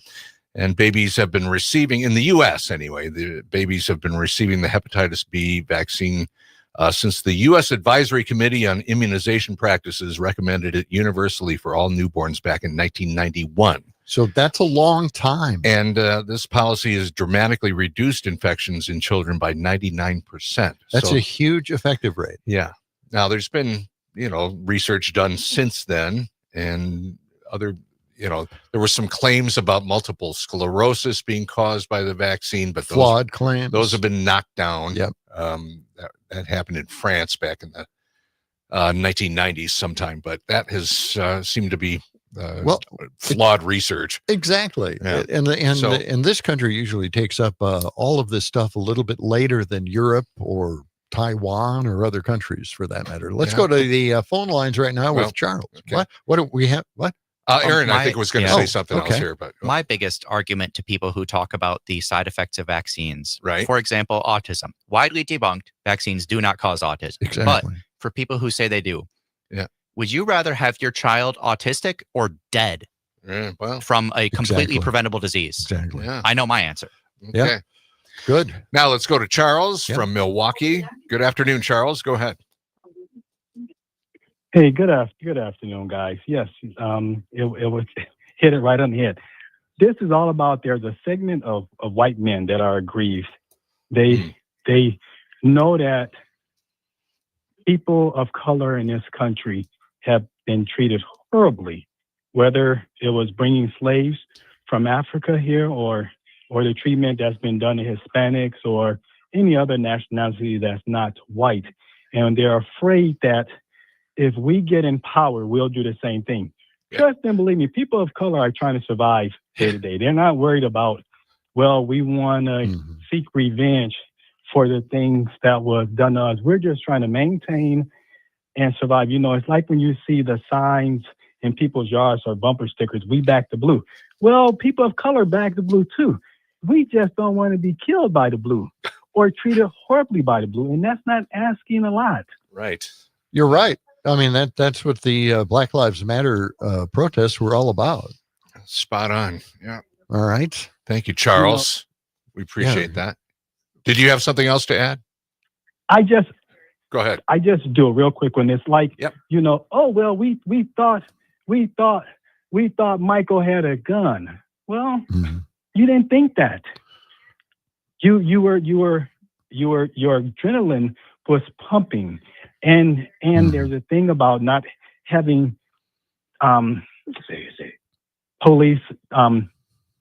department, police people come to that live in the area. Yes, you bring in these young men that live in the outskirts that every time they hear about Black people or Hispanic people, it's something bad. So they come to the city with this image already that, well, if I encounter a young Black man or a young Hispanic man, they're going to try to take my life. Right. And the whole movement, the Black Lives Matter movement, was actually, you know, to dispel all of that, you know, to take control, to show that there is responsibility. And you know, I think some negative reactions took place as well by saying police shouldn't be in schools and or not in communities of color. So, you know, I think that was not the smartest move. So, Charles, thank you. Appreciate your call. Yep. We've got 3 minutes. Just a couple of minutes here. Yeah, I don't mind, you know, having an outreach police officer in schools. I think that is a big benefit and it creates a friendly environment, I hope, anyway, instead of intimidation. But anyway, that's kind of where I'm at on that. Plus, you know, patrol should be in, you know, every neighborhood, not just you know, certain neighborhood. Certain neighborhoods. Right. You know, everywhere. But of course, we shouldn't have military individuals out there. And, you know, I think a lot of these states are now clamping down on this dramatically. They're actually requiring search warrants. They're requiring they're putting some restrictions. They're really trying to stop this. And plus the mask thing. You know, that was just a bad idea right from the get-go. And it's still amazing that that's still going on. We're allowing people to just apprehend people with masks. Right, like ICE agents. Yes. Right. Not having to identify themselves. Yeah. Exactly. Well, National Guard is doing it too. Yep. That's wrong. Absolutely. Hey, tomorrow in the afternoon, we'll be talking with Larry Sandler. He's from Wisconsin Watch. Yes. He'll be joining us. Okay, good. And also Barry Orton talking about media, the media and this big Netflix deal and Paramount and, you know, Warner Brothers, and try to give us some guidelines about what's happening with all of that. And tomorrow morning, if you're in the Madison area, Matt Rothschild will be filling in for us along with Catherine Lake on our morning show. That's right. But we'll be back tomorrow afternoon, and we'll have more text to win contest keywords to share with you. Really? And I've got a few rules to pass along to everybody. Well, why don't you go over some of those rules on your own time tonight instead of burdening us with their obsession with the rules? I know. Okay. I know. Aaron, it's been a pleasure. For sure. You got big plans this evening, Aaron? To eat dinner. I'm hungry. Really? Same here. Okay. Yeah, I'm with you on that. Okay. I think any old business, any new business? Anybody want to I adjourn think I the can meeting? adjourn this meeting. You yeah. want to adjourn the meeting? I Wow. second that motion. Okay, let's move on. You know, we're Pete Schwab is next. He's got All that right. nightlight show. It's right around the corner. John? so I'm going to have to put off what I was going to complain about. What were you going to complain? You Well, got 20 there's seconds. there's no time. I was going to complain about, being a blogger at one time and then all of a sudden finding myself on Twitter and then finding myself on X What's the problem? and losing my voice and losing the contacts I made during all of those. Schwab is next. Have a good night. Well, so I'm long. still. Sorry, buddy. Okay, You're done. well, see you later. Okay, adios.